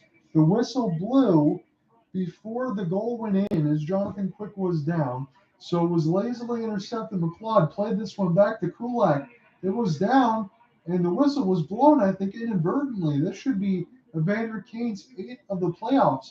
Goaltender interference maybe is the call on Zach Hyman, but I think he might have been pushed by Alexander Edler. This could be something that Jay Woodcroft might want to challenge because I think the inadvertent contact that knocked down Jonathan Quick might have been on the other side of the LA Kings more than the Edmonton Oilers. So my guess from the very beginning of it is this: that we have a good goal here, and that the Kings should be up 3-0, courtesy of Vander Kane with his second straight. But we haven't got the official call just yet. 16:26, left to go in the second. They're just blowing this dead. So, wow, that was a call that went against the Edmonton Oilers. And again, if the score line was not what it was, as Quick had to make the save off a beeline in, and now the Oilers almost scored as it went off the left post. But if the score line wasn't already 2-0, I think you would have some very upset Oiler fans at the goal reversal that could have been Kane's second. Still 2-0. So the Kings and Puncher's chance of this is Kane now back on it. Duncan Keith got blown right by Alex Iafallo. Still holding there. Keith lays the body down on Iafallo and knocks him on his wallet. This goes back into the slot. Shot goes through. Mike Smith, he is down and out. But the Oilers are able to find this. This goes back to the blue line for the Kings. They hold this one in. Kempe trying to play hero. Tries to spin this one around the net right now. He's being hounded there by Derek Broussard. Kempe now. Still doing some work with double A. Back to Kempe. Kempe still holding off the backhand. Dursey lets it go through the screen, and it goes just wide of the post as Anthony C. couldn't deflect it. Matt Roy. And now with Dano. And now Evan Broussard will get this one down the ice for the Oilers. But this is going to be a icing, so they cannot change. So Duncan Keith, my goodness, did he ever lay the boom there on Iafallo? He took a big-time hit. It was a clean one there, but luckily it will bounce right back up. And Dan, man, he almost had his shot tipped there by Trevor Moore and Andreas Anthony, but it stayed out. Mike Smith made the save. 17 hits for the Kings, 13 hits for the Oilers, but I think more of the seismic ones have belonged toward the Edmonton Oilers at this point right now, as we're sitting at a 19-13 shot advantage for Edmonton and a 2-0 scoreline, courtesy of Connor McDavid and Evander Kane. Shot stick is broken, tried to get played out in front of Iafallo. He saves it as he was down through the screen. It goes up and on a play. What a great play there for Sean Dursey and Iafallo to keep that one alive after Dursey's stick broke, to be able to get a chance out of it, but the puck goes up and on a play. So Dursey goes for the cannon. It gets tipped up in the air. It goes up on a play as Kopitar was there. And then Dursey one more time lets this one go. The stick will break, but the Kings almost got a chance out of it with 14:01 left to go here in the second period. Drawn on here with you from Crypto.com Arena. It's the Los Angeles Kings taking on the Edmonton Oilers, the number 2 and number 3 seeds in the Pacific. Edmonton number 2 with a home ice advantage. If they can win this one, they can force a Game 7 at home at Rogers Place. Shot stopped there by Jonathan Quick as there was a chance from Draisaitl from a long way out. Picked back up off the active forecheck there by the Edmonton Oilers. And now this goes back to Kulak and Ceci as the first line pair plays this red line in. Puts a shot right on Jonathan Quick, and now Derek Ryan has a few words there with Sean Dursey, as I think we might have a media timeout with 13:35 left to go in the second period. Come right back. We're going to call more action in the middle stanza. Evander Kane just had his goal disallowed It could have been 3-0 Edmonton, but it's still 2-0 Edmonton. Join Bet365 now. Discover the power of the world's favorite sports book. Watch thousands of live games. Build your own bet. You can even bet on games while they're still being played. Seriously. And if you can't watch the games live, we'll alert you if any changes. Nice. We're the world's favorite sports book. And this is no ordinary betting app.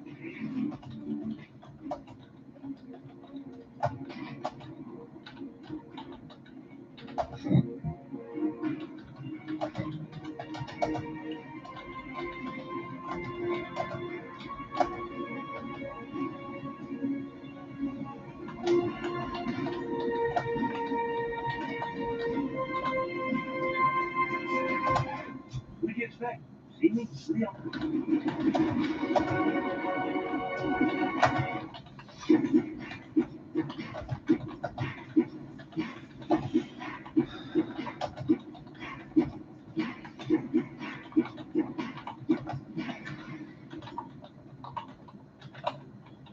You mess. I don't even know where to start. I just use TV Easy Trade. It's simple. TV, ready to help you move forward. Andrew Kane's an impact player for the Edmonton Oilers tonight. 2 points. Has 6 goals in the playoffs now, and Bobby had 7. It's a torrid pace he's been on in the regular season and playoffs. In fact, only the great one scored more often after missing. So here's a stat for you. Most goals in the season after missing the first 40 games. Wayne Gretzky with 31 in 92-93. Evander Kane with 28 in 2021 and 22. So this has been a season of redemption through the injury and all that stuff for Evander Kane. My goodness, has he helped out the Edmonton Oilers. That's going to be a rare check mark now for Ken Holland toward the latter stages of his GM career. But they've gotten this done right now as far as getting some help. That help that you've wanted, in courtesy of Connor McDavid and Leon Draisaitl. Evander Kane was just denied his 7th of the playoffs from a controversial one, in my mind, of a goaltender interference call that could have been on the other side of the Kings themselves between Edler and Quick, but it was denied. But the scoreline is still 2-0 in favor of the Oilers, as your goal scorers were Connor McDavid in the first period and Evander Kane in the second. The Oilers now have 21 shots on goal to the LA Kings 13. Picked up there by McDavid, trying to spin this one around one more time with Draisaitl. Slap shot there for Kulak. Stop. It's loosened through the blue paint and somehow stayed out one more time. So the Kings, maybe they could have given them about 5 in this contest. They're lucky right now that the scoreline is 2. I can definitely say that from what I'm watching. So this is going to be an offside call. This is going to be the Los Angeles Kings in the black going left to right across the timeline, and the Edmonton Oilers in the white jerseys going right to left as they're attacking across the timeline. And Jonathan Quick, I mean, that was very, very close. That might have been Arvidsson diving into the crease, stopping that from going across the red line. Now that I get a second look at it, that was Victor Arvidsson saving a goal coming over from the Nashville Predators off of the signing there, off the free agency. So what a great job there for Victor Arvidsson to keep this still in 2 here for the Kings, just to keep it alive. McLeod trying to dump this one in there with Zach Cassian. It's still stuck in toward that blue line, and now it's chipped into the Los Angeles Kings defensive zone. Sean Dursey is going to play this one all the way back around, and Dursey's going to get this back one more time because the Kings desperately trying to get back into their own forecheck right now. Mata and Dursey are on the same defensive side of things. This goes back there. Nugent Hopkins now holding with Hyman. Spinning around Jonathan Quick. Someone lost their goal streak. I believe that was Victor Arvidsson on the other side. Blake Lizotte has to get around McDavid. He gets the own puck back, but he needs some help. McDavid's all over him right now. Somehow Blake Lizotte able to spin through it, but he still has no reinforcements on his side. Trying to play it in front. Lizotte can't find the stick handle because Keith was all the way in front of the forecheck. Still with it, though, with Kempe now. Alive, kept in there with Stecher now. Back in behind the cage of Smith. The Kings were close, and I really don't know how they created that opportunity. All kinds of work there for Blake Lizotte just to keep that alive. I'll be able to mark that one down in the mental notes. What a skate that was just to be able to get through all kinds of contact. Blake Lizotte was doing everything else. A ping pong play back and forth to Alex Iafallo. Good stick check there for Duncan Keith to be able to stop a shot right through the blue paint that Iafallo could have definitely roofed on Mike Smith. He was down and out, but it still was good defense and good individual work there by the Kings in a just beautiful sequence. So left face-off dot opportunity. Derek Ryan jumped a little too early here. They're going to draw this one more time, but he still won it clean over Anze Kopitar. Gets this one down the ice. Check to see who gets to it first. Troy Stetcher having trouble finding this one as it goes to Mata. Mata now trying to play this in between his skates and the stick. Stetcher now joining back in behind the cage of Jonathan Quick. Now this eludes everybody. Kulak is going to center this one, and Quick, I think, just gloves this one out of midair and will hold on to this one. So it's going to be a defensive zone draw here for the Kings. 11:34 left to go in the second period. John Ivey with you, Western Conference quarterfinal. I'm looking at the Sportsnet feed in between the Edmonton Oilers and the Los Angeles Kings. And boy, that was pretty dangerous there for Jonathan Quick out of the middle of the air, but it was kind of like catching butterflies. It looked a little more nonchalant there for Jonathan Quick than I bet it actually was, as the shot by Kulak was tipped out of the air and held by Quick. So here's a defensive zone draw. This is Ryan waiting for it for the Edmonton Oilers. And now Draisaitl is going to take it. Draisaitl's still waiting. They're taking a long time to drop this. Come on, Zebras. Let's go. So Draisaitl gets this one clean. Evander Kane will play this into the goal cage. Picked back up by Zach Cassian. He got knocked down hard. The Kings can't get this one out just yet as his puck pinballs in between Cassian. It was down. Kings with Edward trying to get this one out. Kempe now waiting in toward the left faceoff dot. Kings pass a little too hard there out there in the defensive zone. And now this goes back all the way down the ice where Kempe tries to get to it first. Kempe is going to have to pay for the time and space as now the Oilers trying to join in off the rush. Zach Hyman has the puck deflected out of midair. Picked back up in toward the blue line. This goes toward Draisaitl. Draisaitl now holding there with Evander Kane. Still trying to work through. It's loose in front of the blue paint, but no Oiler can get a stick on it. Thankful for the Kings side. Kempe going to play this one now from Iafallo. It's turned over. Kane's pass a little too hard. Now Kane's going to try to enter the zone himself. He does as it's pinned in toward the right faceoff dot where the bodies of Ryan Nugent-Hopkins and Roy collide. Kempe now, first one to get to this, as Edmonton's all over this forecheck right now. Nugent-Hopkins trying to join in there with Warren Fogle. Pinball shot goes around the kick plate. Picked back up by Edmonton one more time. We're nearing about halfway through the end of the second period. McLeod tries to play this one. It goes back into the blue line side of things. It goes back to McLeod now toward the left face-off dot. Hyman also looking for a screen. Now this goes back by Nugent-Hopkins at the left face-off dot. Shot stopped there from Fogle. Jonathan Quick made the save there. Now on the other side, here comes the Kings. Get knocked off the puck once more in the neutral zone. And the Oilers will kick this one back down, where the Kings will finally intercept in their own defensive zone. It gets misplayed there by the defensive side of Dursey. Now Edmonton has puck possession, and the Kings will rattle this one down. Is this going to be icing is the question. Yes, it is. Cody Ceci will win that hybrid icing. Now we're officially halfway through the second period at the 9:37 mark left to go in the contest. It is 2-0 in favor of the Edmonton Oilers, courtesy of Connor McDavid in the first period and Evander Kane in the second. Now, the Los Angeles Kings, I would not say that they look lost, but I will say for sure that the Edmonton Oilers have had the better of the offensive play. They've had the better of the hits. They have a 23-14 shot advantage. The Kings still within striking distance, but they haven't shown much as far as turning this around. But at the same time, when the water was filling and there were David Copperfield trapped in the bottom of that box with not being able to remove those chains, they were able to get into the intermission and then score quickly in that first overtime. So the Kings fight well through adversity, and if it's a Game 7, I will not count them out. There's been a lot of Game 7 victories, courtesy of Mr. Game 7, Justin Williams, when he spent a lot of his time with the Los Angeles Kings. Pass out toward the blue line. Duncan Keith now with Evan Bouchard. Bouchard is going to let this one go. It gets tipped out in front by Yamamoto, but now it's going to get cleared down off the kick plate there by the Kings, and now we have a race for the puck, but it's a 2-on-1 advantage. And they're going to give this one to Duncan Keith, That is a big surprise to me as the fans boo, and I really don't blame them on that one. I don't think he was there first, but the Oilers get the benefit of the doubt. They give some of the old guards there with Duck and Keith. You might get some of those calls here. So 2-0. Still the advantage on the score line right now. 9:07 left to go in the second period. Draisaitl. One more time with Kayev. Draisaitl gets it.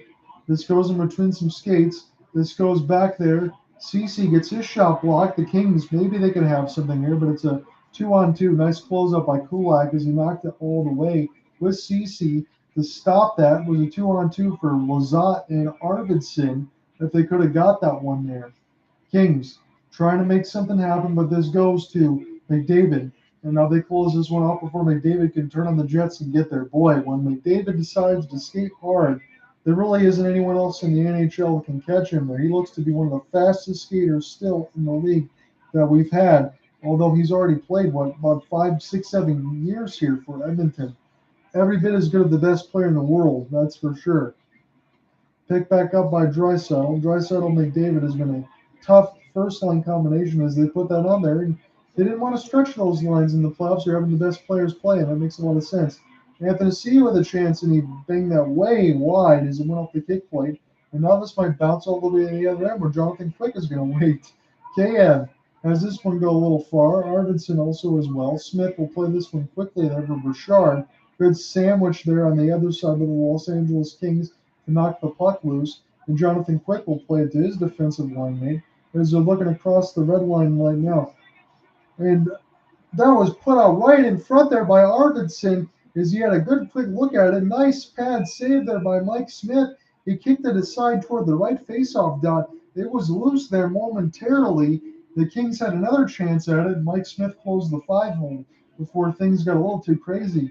Kayev made a great move off the L2 back skate, and then, my goodness, threw it right out in front and stopped that one, did Mike Smith a couple times. Come right back. We're going to call more of the second period action. More than halfway done here. The Edmonton Oilers are enjoying a 2-0 lead. More ways to catch in and more ways to catch out. With payouts delivered straight to your bank account in as little as 2 hours. You want more Ontario? You've got it. FanDuel Sportsbook is now available in Ontario.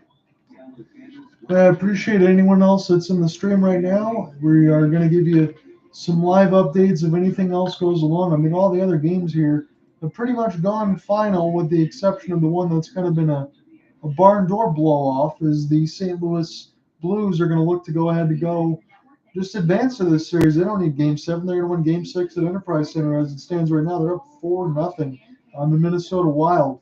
So a couple Game 7s that could be forced.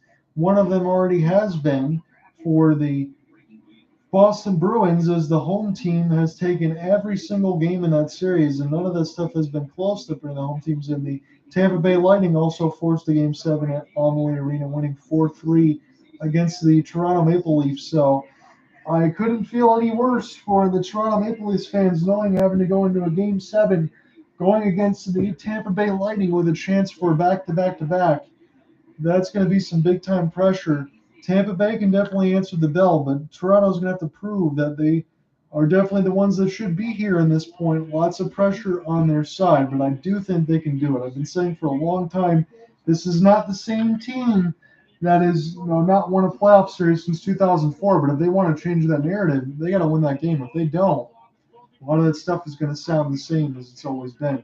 No doubt about it.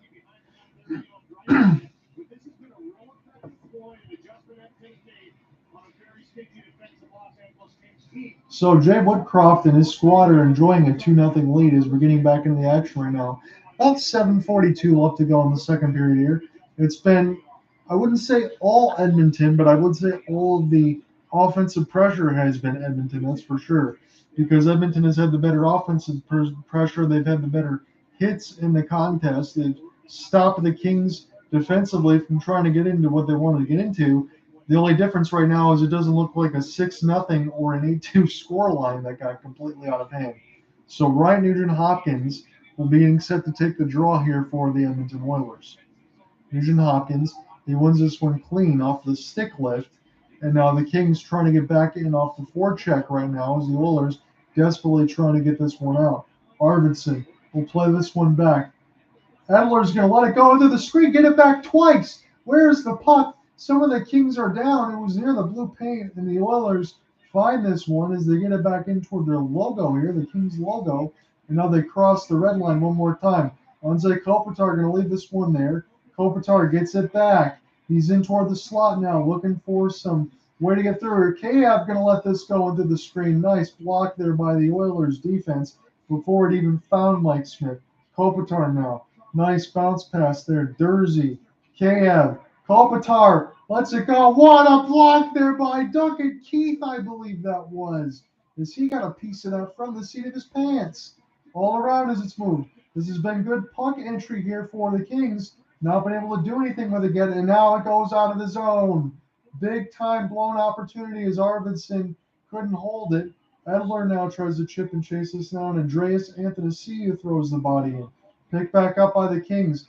Desperate to try to get some shots on, but all these shots have been blocked. The Oilers holding strong here at the 6-minute mark. Kopitar's shot blocked. Another shot goes through the paint. The net's bouncing off its moorings, and now we're getting a stoppage. So the Kings look very, very dangerous, but the Oilers, with I would say about 6 or 7 shot blocks in a row, stopped it from being a goal. What a defensive stand there for Nate Archibald.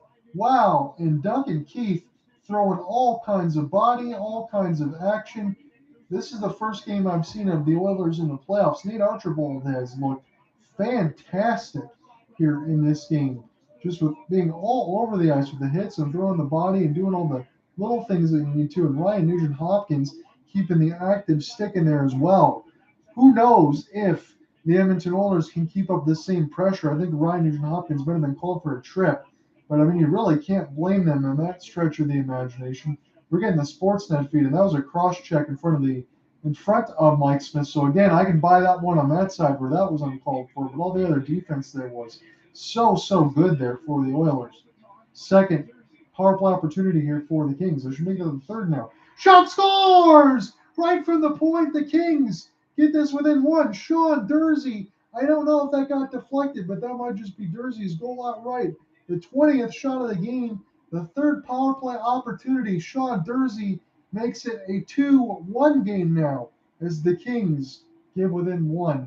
That's what they needed so badly, and the one just gut punch there for the Oilers. Again, they played so well within the last couple of stretches with just some inhuman defensive efforts. You make one careless mistake with Nugent Hopkins, and that was a careless cross-check in front of the net of Mike Smith, no doubt about it. And the Kings immediately, 10 seconds in, Kempe leaves it right back to Dursey. Dursey lets it go right into the screen. It might have got tipped. I don't think it was tipped. It might have just been screened in front of Mike Smith. No chance for him to see it. And the Kings now get within one. So what a turn of events here. Kings back within it one more time. Here they come off the rush. Another shot goes just wide of Mike Smith and up and out of glass. Race here for the puck. Arvidsson gets all the way back. Nice 200-foot game. He had to close off McDavid. Kempe now trying to do some more. Kings buzzing, trying to get back in the own zone. The Oilers were back, but you can sense a little bit more of Jets in those skates right now. McDavid, series of moves, weaves all the way in, plays it out in front of the blue paint. Gets it back now as it goes toward the left faceoff dot. Kings, 3-on-3 now. Kopitar with Iafallo. Lets the shot go. Stopped there by Mike Smith. Iafallo one more time off the backhand. Andreas Athanasiou trying to get in and use the body. Sean Dursey's first in the power play. Off the power play, assisted by Kempe and Kopitar, and made it a 2-1 game. Mikey Anderson now to Roy. Dursey also joining in. Dursey gets hit hard. Kayev also tries to pinch this one in deep there for Trevor Moore. Moore now back in there. Dursey's got it one more time. Picks it back up. Try to get this one to Kempe. Pass a little too hard. Evander Kane now waiting in toward the left face-off circle. If the puck can find him, he's still waiting up post position right now, similar to where Ovechkin would be. This is back behind the cage of Jonathan Quick toward the red line of the Chipotle sign toward the left face-off circle. The Go Kings Code chant has finally happened. And now is the puck in is the question. I think it was fought into the traffic. Evander Kane and Mata mixing it up a little bit. Jonathan Quick was able to hold that post in there just before the puck crossed the line. So development within the last 5 seconds, 5 minutes, I should say. Sean Dursey gets that into the screen. Kings get this back within 1. 2-1 your score line with 4 minutes and 15 seconds left to go in the second period.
When it's time for less room or more, how do you react? If you welcome change, meet Fair Square. With thousands in savings when you sell, cash back when you buy, and experienced real estate professionals on your side either way. If you're open to change, you've got a choice. The new way home, yours. Fair Square. John Dursey with the goal that gets the Kings on the board tonight. Dante Kopitar on the goal, and Dursey is one of many young players that in their first playoffs with the Kings prospering for the ice. 4 Stanley Cup global leagues now. Kopitar, John Quick, Drew Dowdy, even though he can't play, he's been around the team, encouraging the younger players. And Dustin Brown, by the way, towels raked on the season. Crypto.com later tonight have Dustin Brown's face on them as an acknowledgement that this could be the final home game of his career as a player prior to the final regular season game. He'd be retiring at the end. So we're getting back into the official action late in the second period. Sean Dursey has just scored a power play goal to make it 2-1 now as the Kings have edged a little closer. All the towels and giveaways here for the Kings have Dustin Brown's face on them to acknowledge his last season right now for the Los Angeles Kings. Win, lose, or draw, he's going to be retiring at the end of the year. Russell tries to play this one in there deep. And now this goes back as his bounces off of Anthony Ciu now into the neutral zone. As we're down to 4:05 left to go officially here in the second period. John out here with you at Crypto.com Arena. The Los Angeles Kings are up 3-2 in this series. This is Game 6. Edmonton Oilers must win to force a Game 7. Or if not, the Los Angeles Kings will be waiting the winner of the Dallas Stars and the Calgary Flames on that side of things. Picked back up in the defensive end there by Mikey Anderson. He's trying to hold off McLeod there as they'll spin around. And now this is Brown. Brown toward the right wing side. All kinds of contact there I did not see on the off end of the play. This could be an Edmonton Oilers power play. Zach Cassian got hit right in the face. And if he's bleeding right now, that's definitely 4. This could be a 4-minute double minor for high sticking. And boy, would that be a development here for the LA Kings that have just gotten this within 1. I want to take a look at this right now. They have the power play right now on it. This is Anthony Ciu getting the stick up high, hitting Cassian right in the nose. And there was blood. So if they change this to 4, this is a power play. They have Russell now going to the bench. Cassian got smoked, so I don't know why Russell's going to the bench. But Anthony Ciu called for high sticking, but the question is it's 4. Nugent Hopkins, Draisaitl, Hyman, Barry, and McDavid on the ice right now for the power plays. Listed as a 2 right now. So Barry gets this one to Nugent Hopkins. Nugent Hopkins now from left faceoff down. Back to Barry. One more time. McDavid trying to spin. Late for Barry. One-timer. Slap shot blocked out in front. Edmonton still got this, though. Kings can't get it out. They got to get back into their box and hold off on the side of the lanes. Or maybe see if they can clear this one. Back to McDavid as they're under siege right now. Nugent Hopkins now. Holding off the left faceoff dot and surveys. This goes back to Barry. Now to Nugent Hopkins in that same spot. Holding on the left faceoff dot. Barry one more time. McDavid, Barry, they play catch.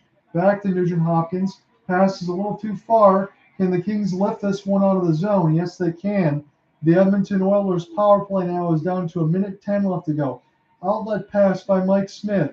McDavid gets his zone entry. Leaves this one to Nugent Hopkins. He got doubled nicely there by Iafallo as he's working his way. Taken down. That could be a penalty on the other side, but no call. The fans are booing, and they're all standing as Adrian Kempe got absolutely upended. No call off a high stick of it, but this goes back to the Oilers. And I mean, there should have been a 4-minute power play for the Oilers on that side.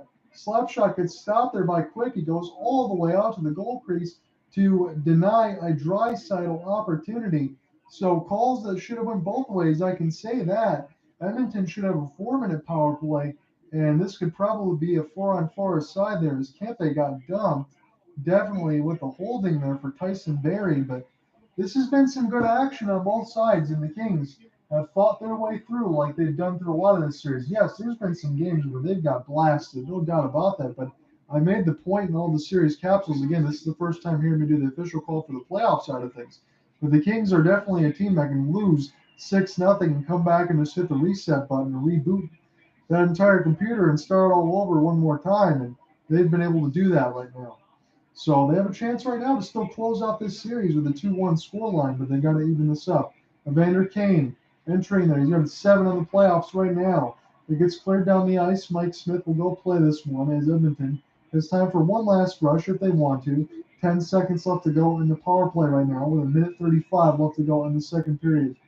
McLeod now will play this one as it goes around the kick play. Gets picked around there by Cece and Duncan Keith. Cece trying to race in there now with Keith. Keith almost intercept that one toward the left faceoff dot. No, he does. He plays this one back to Evander Kane. Cece lets this one go in through the screen, and it goes wide of Jonathan Quick in through the goal mouth. Almost sound like Johnny Cage in Mortal Kombat. Almost mixed all that together there.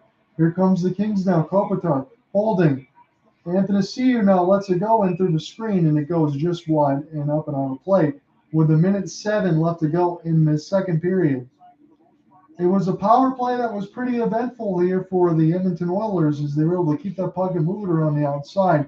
But despite having a couple chances and Quick making a couple saves, for the most part, the Kings were able to keep that, despite with a lot of puck possession, on the outside and stop McDavid and Draisaitl from going to work in the spots where they usually can. So this is an offensive zone draw here for the Los Angeles Kings. 1:07 left to go in the second stanza of the contest now.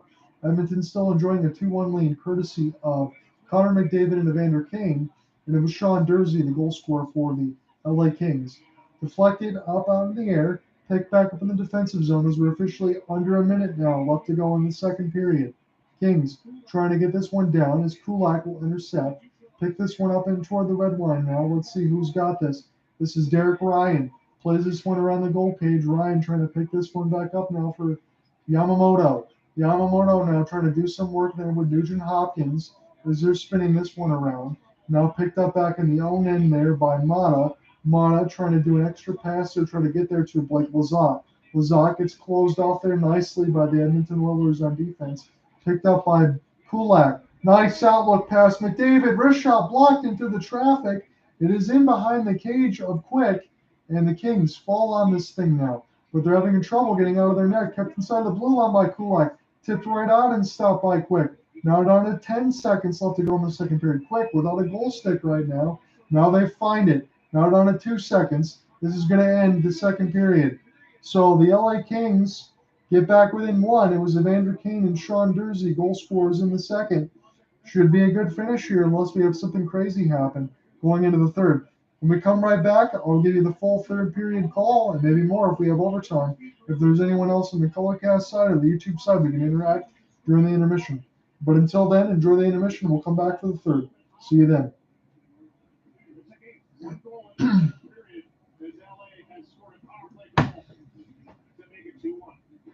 with their backs against the wall, the Oilers with a 1-goal lead heading into the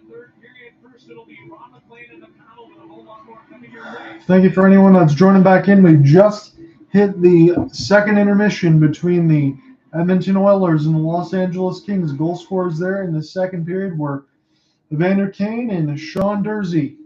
So it is a 2-1 score after 2 periods of play.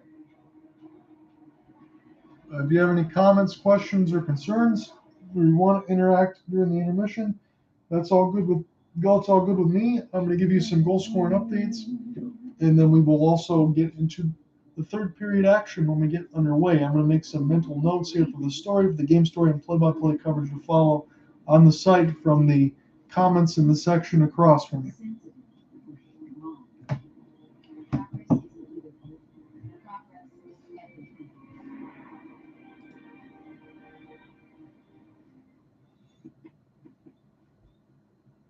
Want your clothes to smell freshly washed all day without heavy perfumes? Now they can with Downy Light In Wash Freshness Elixir. Just pour a capsule deep into your washing machine before each load to give your laundry a light scent that lasts longer than detergent alone. No heavy perfumes or dyes. Finally, a light scent that lasts all day.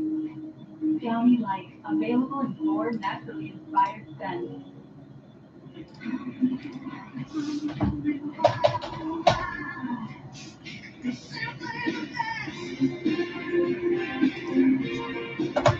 Pepsi Zero Sugar.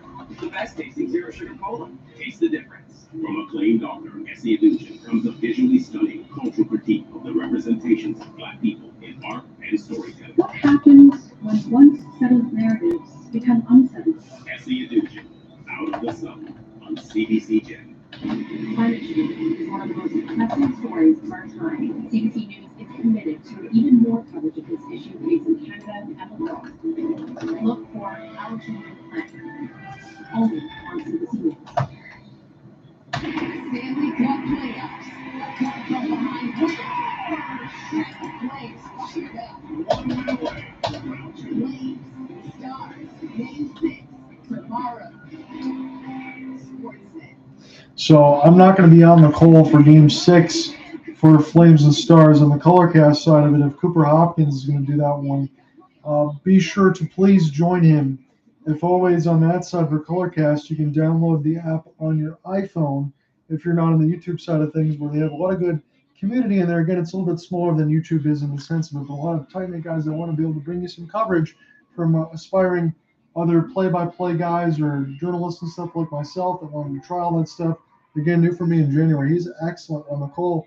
He's always on there as well. So free download on the iPhone as far as all that stuff is done. If he's on there for Game 6, that'll be great. And for me, I'm going to be spending some time with the fiance on Friday. So Sunday will be Game 7 if the Dallas Stars can force one. We should be on the call for that, or if not, I will be for Game 7 on that side of things. And if not, him and I will catch up in the second round for the Flames or anything else like that. But for him being a lifelong Flames guy, it is one of those situations where it was so much fun to actually work with a co-caster on that side. I hope that ends up being the case. But that series between the Stars and the Flames has been absolutely excellent. We have the lead 2-1 going in the third, and against a team that's pretty defensive-minded, right? So LA's going to have to open up at some point and take some chances. I know they got the power play goal. The power play hasn't looked great for them. So you just have to be good defensively for the Oilers and count. Yeah, who is the guy in this panel, the fool that said the power play is not very good, and then they scored it after? Well, Usually I have to take ownership of Usually that. that happens to me, so it's good to see it happen. I didn't say they weren't very good either. I said terrible. Well, this is setting up as a great Saturday night. Just a thought on tomorrow night. So while we have the intermission here, let me give you some scoring updates. So we were playing a game the other day during the intermission call where he said, "Give me your 4 winners for tonight's games." So one of them I got right was the Boston Bruins and Carolina Hurricanes. Again, I've covered a lot of Carolina games. I've seen Boston. Everybody that's been at home in this series, they've won a game. It's been pretty dominating on all of those sides. I would expect that to probably still be the same way in Game 7. Who knows if Freddie Anderson is going to be able to return, but it was 5-2 final. So let's take a look at the box on that side of things. It was No, nothing in the first, so that's relatively quiet. Brad Marchand from Charlie Coyle and Connor Clifton, and then Coyle on the power play from Pasternak and Marchand. And then third period was Andrei Svechnikov to get Carolina within 2-1 from Seth Jarvis, the rookie, who's been really, really good. But that was as close, really, as Carolina had gotten, because then Eric Hollis scored at the 7:08 mark from Charlie McAvoy, Derek Forbert from Tomas Nosek, and Curtis Lazar from Nick Foligno and Nosek one more time. And then Svechnikov late on the power play from Jacob Slavin and Marty Natchez. So not as close as Carolina would have liked. It looks to me that Jeremy Swayman, again, ever since they went from Ullmark to Swayman, he's looked pretty good in the pipes. He was 23 out of 25, so a relatively low event for him. Antti Ranta made 29 saves out of 33 opportunities. And I imagine, again, he's going to get another opportunity unless there is some clear words about Freddie Anderson and whether or not he can come back. St. Louis Blues, they've just scored to make it a 5-1 contest. So they're going to close that one out at Enterprise. That was one I got wrong. Now, in the capsules, I said the Blues at the opening, before all this series started, they would win in 7. Looks like they're going to win in 6. But he asked me who was going to win tonight. I was like, oh, well, we'll see what happens. I'll stick with my prediction, Blues in 7. Blues just going to close it out one more earlier here. So it was Nick Leddy from Colton Parayko in the first, and then 3 straight more goals for the Blues here.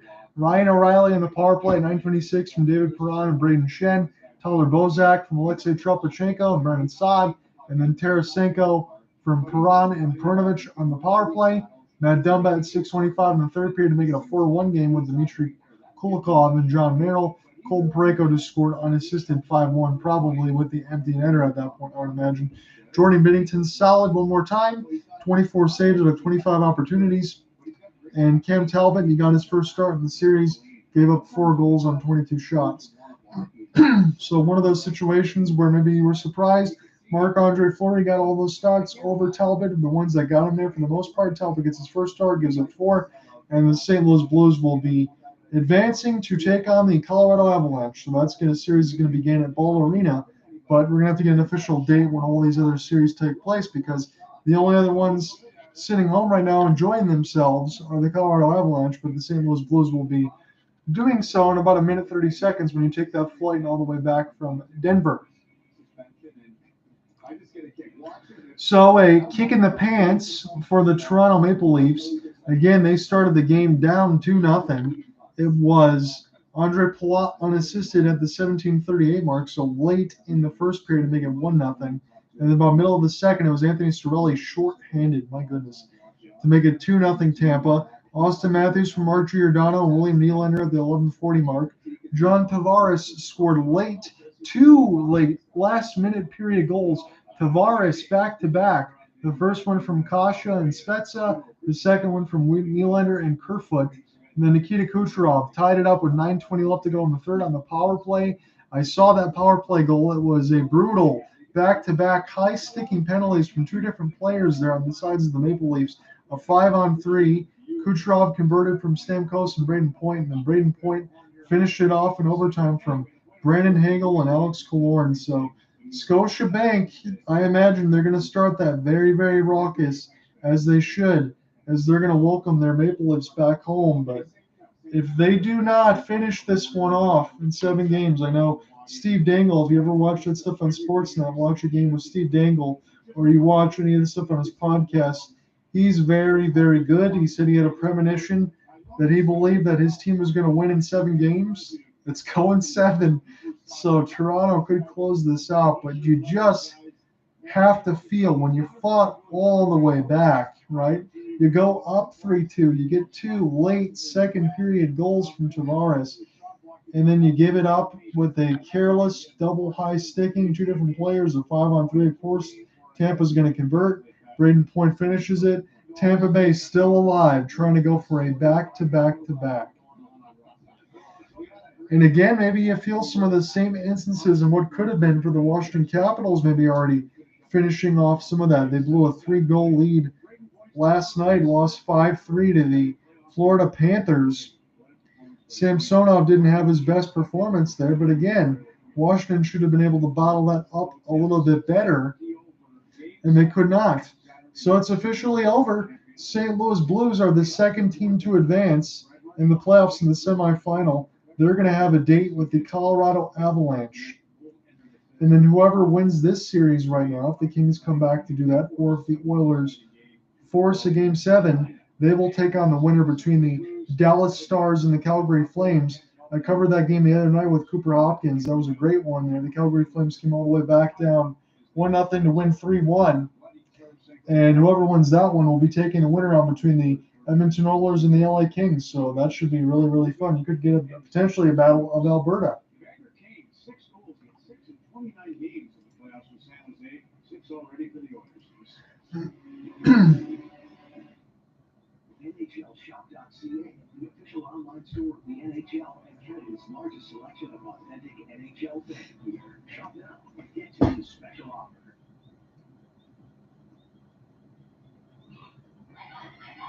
That's the sound of our daughter using her Mito card to buy tickets to her favorite. Our favorite band. They spend it, you see it. Mito, helping kids learn, earn, and spend smart. Cool Down is the newest quencher. Made with freshly brewed iced tea. Paired with the taste of tropical passion fruit for an instant refreshment. Quench your thirst with Quenchers. Now with new passion fruit tea lemonade. It's time for tips. Your mom's gotta go. She's Stanley. She's using my Old Spice moisturizer with shea butter, and she's wearing my robe. We're out. Since 1985, the Planning Center has been your local Anderson window dealer. Their skilled installers will make sure your job is completed professionally. With 2 of the most trusted names in the business, why choose anything else? This is not a ticket.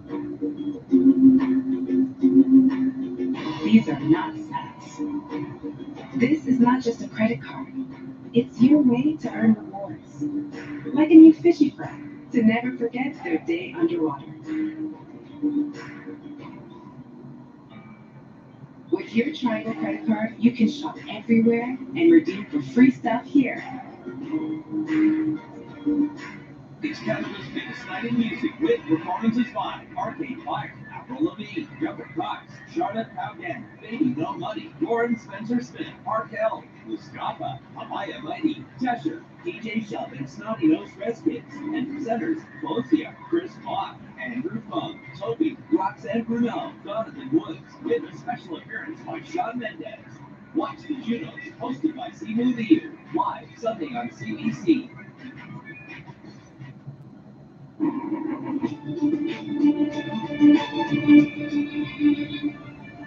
Hi, I'm Adrian Arson. Of course, we'll get you back to hockey in a minute, but first, we'll look at what we're working on for the national. Really catastrophic flooding that occurred last night. The town of Hay River in the Northwest Territories is evacuated as water surges into the community. All residents were ordered out or to higher ground when the ice broke last night. Many there say they have never seen spring flooding this bad. I was shocked and I was terrified. This is something it should never ever happen. Amazon is under fire for selling children's clothing with a sexually explicit message. The company only. Oh no! Why had I never even seen that? During the playoffs, you can always find us on CBC News Network and CBC Gem. I might have to find that on the national after this story. I don't normally watch the Canadian news, but I've never even seen that story. Was that Canadian Amazon or just Amazon in general doing that?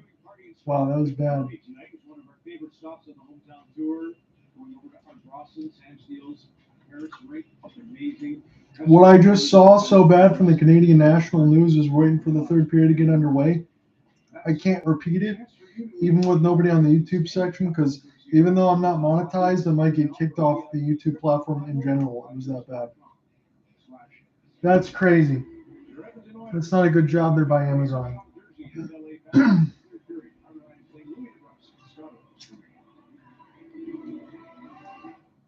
Welcome to the Subway Eat Fresh Refresh. Logos on the other side, with new menu items like Maplewood smoked bacon and ham and smashed avocado and turkey. Was that lettuce? Let's look at the other NBA scores. I've not checked that stuff since covering all this stuff. Let's see what we got here. So Dallas has forced the Game 7, like everybody said that they would. They won 113-86. The home team has won every game in this series. It's been similar to some of the hockey series that we've had. Let's look here. Luka Doncic, excellent game. You're going to shut a little bit, but 33 points at 11 and 26. You're going to take that. 2 of 8 from 3, okay, that's fine. But 9 of 14 from the line. Even you miss all those points at the line, you still get 33. Tells you how good you are. 11 rebounds, 8 assists, 4 steals for Doncic, playing defense too. Good game for Doncic. Even I can't say anything about that one. Bench, not too much to speak of. It looks like everybody played because the game was a little bit out of hand. Probably Suns made it a little closer than it was before. 113-86 your final, but I mean they weren't down 55 like the Warriors were. My God. Dinwiddie had 15. Reggie Bullock had 19. Again, it seems like the Mavericks, just like a lot of other teams in the NBA, but I say this about the Mavericks a lot because it just happens to be feast or famine from three-point range for that team more than anything else. When they don't knock down the three, it's that simple. They're going to lose. You really can't find any other ways to score points.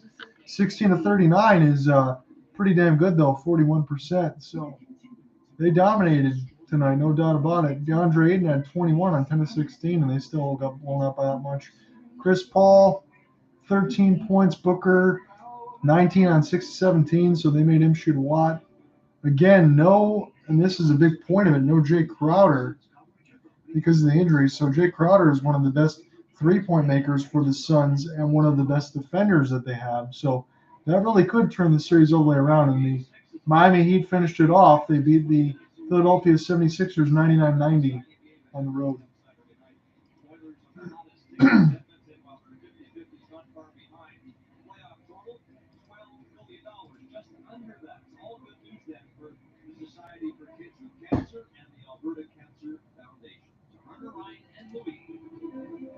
Thank you, Scott. So far, so good for the Oilers through 2 periods of play. They're checking off a number of boxes that they needed to in this game.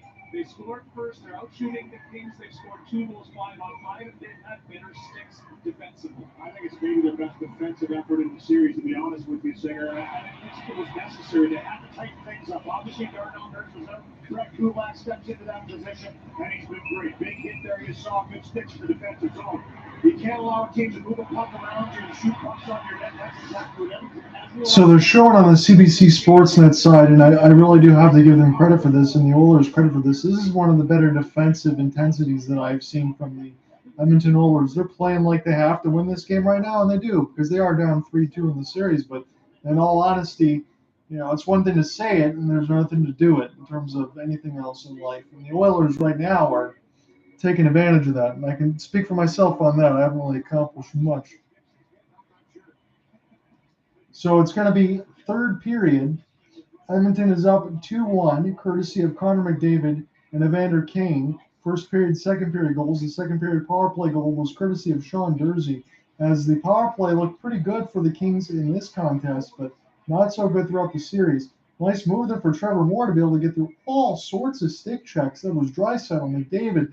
Everybody else couldn't pry him off the puck. Still put the slot, scores! Gutstrom ties the game at 2. So the Kings come out the third period just like they did in the overtime. They punched the Edmonton Oilers right in the mouth. They tied this game at 2. Gunstrom was the hero in the last game with a couple of those, along with Kempe. And my God, I mean, that was some great defense from the very beginning of it from Draisaitl and McDavid. Right off the rush, still kept alive somehow by the Kings. Good work on that blue line. I think this was Roy to Gunstrom right into the slot. And unbelievably, the Los Angeles Kings fight their way through all the traffic.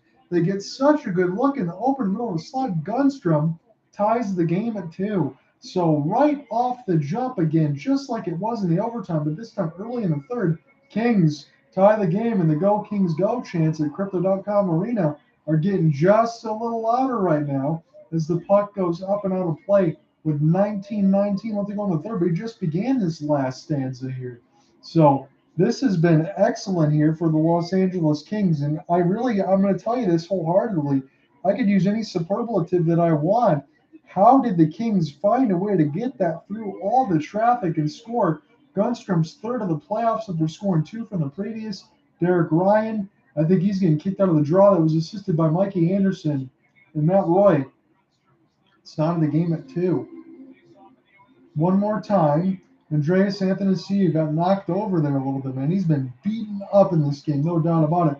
One of the defenders lost an edge there. That might have been Dursey. That allowed the puck to go right in front of Jonathan Quick, as now Edmonton has this one more time. They're going to spin this around with Zach Hyman on Ryan Nugent-Hopkins, trying to keep this one alive off the backhand. Played out in front, stop there off a CC chance from Quick as it went off the right pad. Edmonton now working this around the goal cage. Bouchard, CC, Barry, working this one around now. Barry now with Derek Ryan. Ryan trying to play this one back out around the cage. They do so one more time with Ryan Nugent-Hopkins. Kings get punished there trying to get this one out of the zone. I think Athanasiou might have got hit again below the belt. He's going in between the players' bench. Nobody's had it rougher than Andreas Athanasiou right now. He's been punished. Kopitar trying to hold off the backhand, plays it right at the goal mouth. It surprised Smith. It stayed with the Kings. Saved there by Kopitar. Kaliev tried to play that out in front. He gets it back one more time toward the left faceoff dot. Now picked up there by Connor McDavid. McDavid trying to keep this one alive back in his own end. He will bounce this off the kick plate to Cody Ceci. Ceci gets hit hard by Kempe. Turns it over. Kopitar turns on the Jets toe drag. And the wrist shot is held off the right glove by Mike Smith, and McDavid is down. He wants a penalty call. The ref is hovering right above him. And when the Sportsnet feed will look over, we're going to see what happened. And as you would imagine, they're all over there for their captain as McDavid is shaken up. He is up on his feet now. He's skating a little gingerly as he's working his way in toward the players' bench, I believe, unless he's going to try to stay on side. We could have a 5-minute major here if everything else goes the way it is. And that's not what the Kings would want right now after just tying the game. And again, go figure. But if you have a 5-minute major, you might have a situation where, again, in that whole time, the power play does not end until the 5 minutes are done. It doesn't matter how many goals you score. So we have a big-time collision in towards center ice. But in all honesty, I need to look at this again. Alexander Edler? Nope, they didn't show that there. I just saw McDavid fall down in towards center ice. Let's see if this one's a little bit bigger. Kayev up into the mouth of McDavid, shoulder right into the face area as McDavid was stunned. And this is one of the NHL's poster boys here in Connor McDavid. I would say the same thing with Sidney Crosby. I would say the same thing with Wayne Gretzky on the side. And I'm not trying to put it the wrong way in that respect of it, but all eyes are going to make sure that Connor McDavid's okay. And we'll see what they call there. I don't know if that's a little bit of incidental contact. I think that might be something that Kaliev might have gotten away with here. Again, I'm looking at no penalties on the side of things. It took a long time there, about a minute and a half of a stoppage here to make sure that Connor McDavid's okay. He might be working on a little bit of the cobwebs, but no penalty call.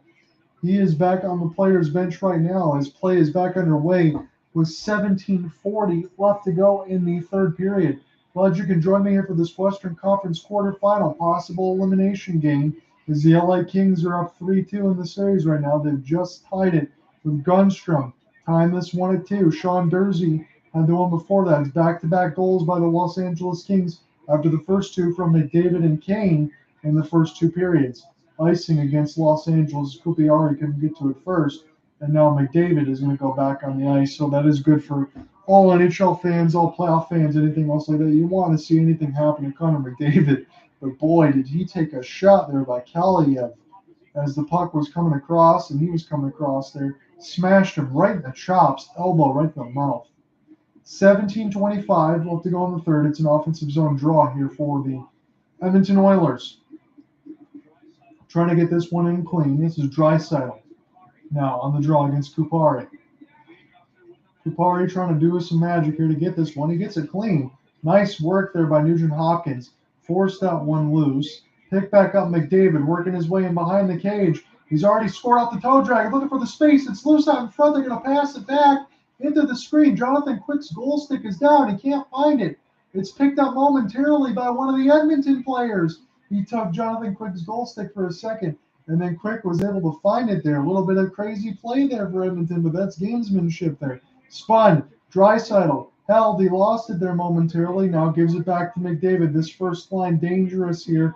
McDavid and Draisaitl on the same line. You would imagine that so. Cross check, couple times. McDavid trying to pry that one loose. Is there going to be a call? No call at that. And this one goes down the ice as the towels are waving here at Crypto.com Arena. Duncan Keith can settle this down one more time here with Mike Smith and behind the goal cage. He's taking his sweet time crossing the blue line now as he gets this one to Evan Bouchard. Bouchard now gets a lucky bounce there. It's bounced out in front. It goes high off the kick plate. Nugent Hopkins also trying to get in front of this here for Edmonton. Stolen here. Philip Danault playing this for Trevor Moore, and Trevor Moore is going to like to just put this in deeper. Danault tries to get around Cece. He does. Gunstrom, who just scored, has it now. He's stuck inside the left face-off dot. Picked up one more time. Moore. Trevor Moore trying to hold up the backhand with Danault. He's waiting there with Moore. He can't get it there. Now here comes Nate Archibald. He's been very strong in this game. Derek Ryan fighting in a few of those stick blades. Chips in, gets it all the way back, tries to play it out in front of Quick, but it bounced off the back of the net and goes back to the Los Angeles Kings, where it finds the Oilers now. Back on defense. Tyson Barrie can settle this one down. He's going to get this one back there. Cody McLeod.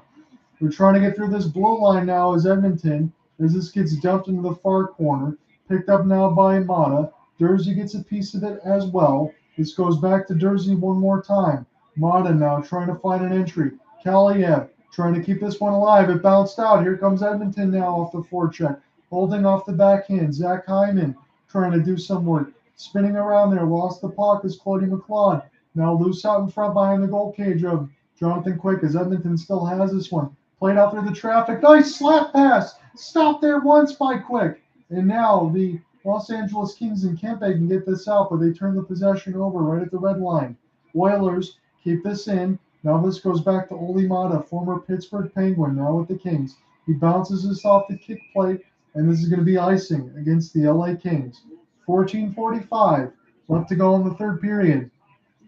This has just been tied 2-2 early from Gunstrom with a chance of it, but the Edmonton Oilers, man, they had some good puck possession over the last couple minutes there, but it made me wonder, as Jonathan Quick did not have a goal stick, of whether or not Edmonton took too much time to be able to get set up back in the blue line, rather when they could have just fired some shots there with Draisaitl and McDavid to let this one go.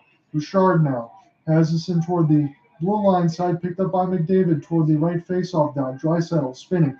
Nice hold there by Kopitar. Knocks it loose there from Draisaitl as he gets punished into the boards. Again, the refs are letting a lot of this go as Connor McDavid was cross-checked about 3 different times. Fought in through the screen of Bouchard. Fought off by Quick. Kopitar as McDavid almost flies into the players' bench trying to check in.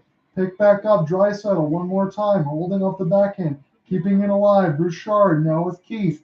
Keith going to spin off the slap pass. It's loose off the backboards. Picked back up one more time now by Edmonton. Cece trying to spin down there as he pinched forward a little bit. And now the Kings can get this down across the red line. They try to find Anthony Ciu. He's going all the way down. Throwing the body nicely there was Anthony Ciu. Trying to pie that loose. Gunnerstrom shot it wide. This goes back to the Oilers right now. Derek Ryan trying to find his way through now. And this goes back down into the defensive zone where Mikey Anderson can take a piece. Nugent Hopkins can get this one loose. This goes to Andreas Athanasiou. He gets this in deep. Mike Smith tries to play this one right now. Looking a little crazy there. Almost intercepted there by the Kings. You got to be careful there with Mike Smith. Alexander Edwards will play it across to his defensive partner as he gets it across. Athanasiou. Edler joining there off the pinch. So he's going to have to go back all the way in there. Shot stopped right on there. That was Dustin Brown as he wanted to test Mike Smith, but he passed it there. With 13:32 left to go in the third period. We get a media stoppage right now. Score is tied at 2-2. It could not be any closer as the Kings have scored 2 straight to make this a little more interesting. Come right back. We're going to call more of the third period action. The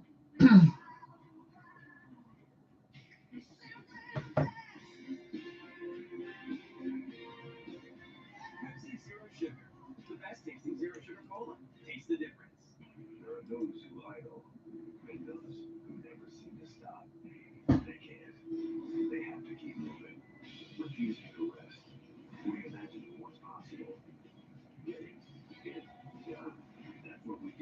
redesign the GMC terrain.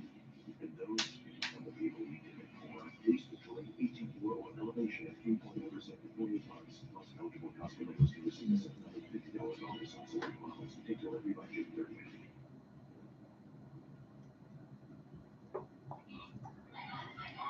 That's the sound of our daughter using her Mito card to buy tickets to the movie. Our favorite band. They spend it, you see it. Mito helping kids learn, earn, and spend smart. This entire country is dedicated to the singular goal of survival.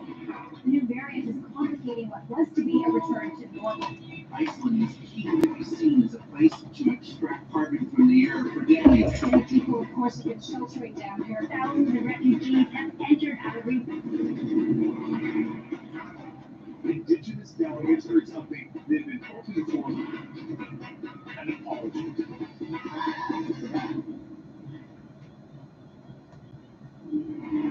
Game 6 has been all about quick starts to start each period. And then at the end of the first, Connor McDavid, after the give and go with the Vander Kane on the wraparound, scored 150 into the second period. Kane with a tip of Kulak shot to make it 2-0 Oilers. And here in the third, 29 seconds in rushing. It is third of the playoffs to tie the game, so it's 2-2 with 13 minutes and 10 seconds to go in the third period. Carter Ryan. Thank you, Scott. And the two goal scorers for the Kings are the players who came over from the Vegas to the Jake Muzzin trade, Jersey and Brunstrom. So the funny thing, the CBC Sports side from the Jake Muzzin trade over from the now the Toronto Maple Leafs, both of those from Gunstrom and Jersey there have both come from that trade, so they were both part of the system there in Toronto. So that makes a lot of sense on that side. Now they're going to come back over for the Kings and score some goals. You're going to have to give up some good players if you're going to get some good players there. So shot stopped right on by Jonathan Quick, and they're going to get a offensive zone draw are the Edmonton Oilers. So we're 12:48 left to go in the third period. John here with you from Crypto.com Arena. This has been an excellent contest in between two really good teams right now. I will definitely say that. The Los Angeles Kings, it wasn't great for them, but they've always stood strong throughout this game. It's not gotten away like the 6-0 and the 8-2. They were down 2-0. It was a good first period start and a good second period start, as they've pointed out too. And I'll make sure I reference that in the story of just first-minute goals within the first and second period here for Edmonton. But the LA Kings did the same thing in the first minute of the third, and already having a Jersey goal in the middle of the second period, not this one at 2, with 12:48 left to go in the contest. So the Los Angeles Kings are going to be attacking right to left across the timelines in the home black jerseys, and the Edmonton Oilers are in the road whites attacking right to left. Edmonton has it now as McDavid trying to hold off the backhand toward the right faceoff circle. This spins around, and Cody Ceci now trying to play this one in deep as Draisaitl will get this one out there to Zach Hyman. Hyman lost it. Kings want to try to break out here, but they don't really have a lot of space. Trevor Moore going to let this one go and handcuff Mike Smith a little bit, but he did make the stop as we're down at 12:15 left to go in the third. Breakaway chance for the Kings stop there from Draisaitl from Quick. That could have been one there. That was also very close to being a 2-on-1 off an open rebound as Ceci now gets it. And the Kings can catch their breath. They can take some changes, and the Edmonton Oilers are going to do the same right now as Duncan Keith is going to hold this one right now and play this to his defensive partner, Evan Bouchard. This goes down offside, so we're going to have a neutral zone faceoff now with 11:54 left to go in the third period. So Trevor Moore had to trace in between and shoot in between three Edmonton Oilers players, and he almost shot that 5-hole through Mike Smith, and then Connor McDavid, as per usual, turning on the Jets. And then right on the doorstep was Zach Hyman with the rebound, just went away from the stick just in time, because that could have been a 3-2 lead for the Edmonton Oilers here. So now it is Matt Waugh. I know I said that because it's Roy. The guy confused me on the CBC side. So Matt Roy is going to get this one back to Mata. Mata now, holding, doing some good work there for Arvidsson, trying to get that one loose off a couple of toe drags. Sean Jersey trying to keep this thing alive. He cannot. And now it's a 3-on-3 the other way. As this goes back there to Mata. This goes back now to Jersey as it spins around to Andreas Athanasiou. Athanasiou now hits this off the kick plate. And this goes back to Cody Ceci. Tyson Berry now will try this one more time. is they're going to get more wholesale line changes here for Edmonton. As we're getting close to about halfway through the third period done, but there's still a lot to do, left to go as far as the scoreline is concerned, as we're tied 2-2. Kept inside nicely here by the Oilers.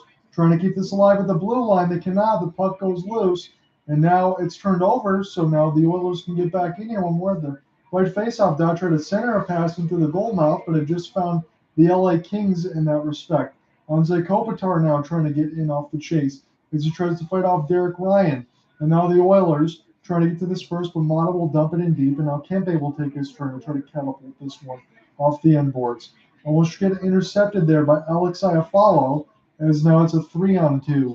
Kings are back. Nate Archibald's just going to let this one fly as it bounces off the right boards, and this goes all the way back to Connor McDavid across the red line as he's looking to get a clean entry. Somehow does through the backhand side of things, fights off Zach Hyman. Trevor Moore comes all the way back to go help out a little bit, try to get to Gunstrom. He can't. Draisaitl now plays it out in front of the slot. Hyman, he's going to get tripped, I think.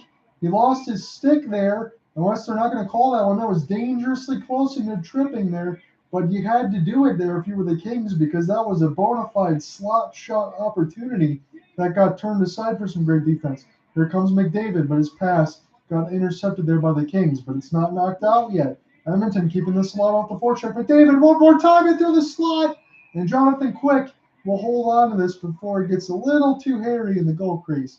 9:38 left to go in the second period. Tied at 2. We are going to get immediate timeout. Connor McDavid and the Oilers, man, that was very close for tripping there for Philip Danault, but what a dive and what a stop there for Evan Bouchard in order to be able to get a chance there right in the slot. But Danault cut it off just in time. Come right back.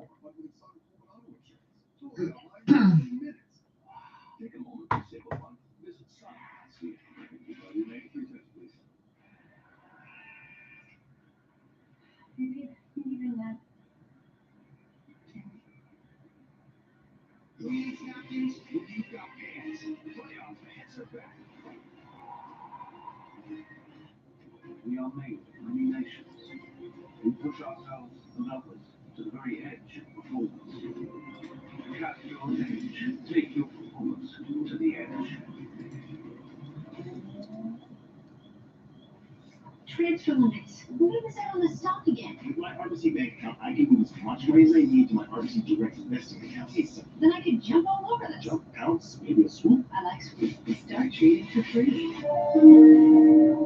Introducing CBC Listen, award-winning CBC podcast, live local CBC radio, and news features, and hundreds of CBC music playlists together for free. It's love at first listen with CBC Listen. Kick off Canada's biggest night in music with CBC's special lineup, including exclusive interviews with some of Canada's hottest stars.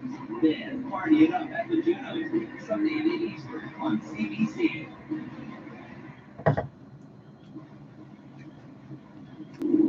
Reliability, dependability, quality.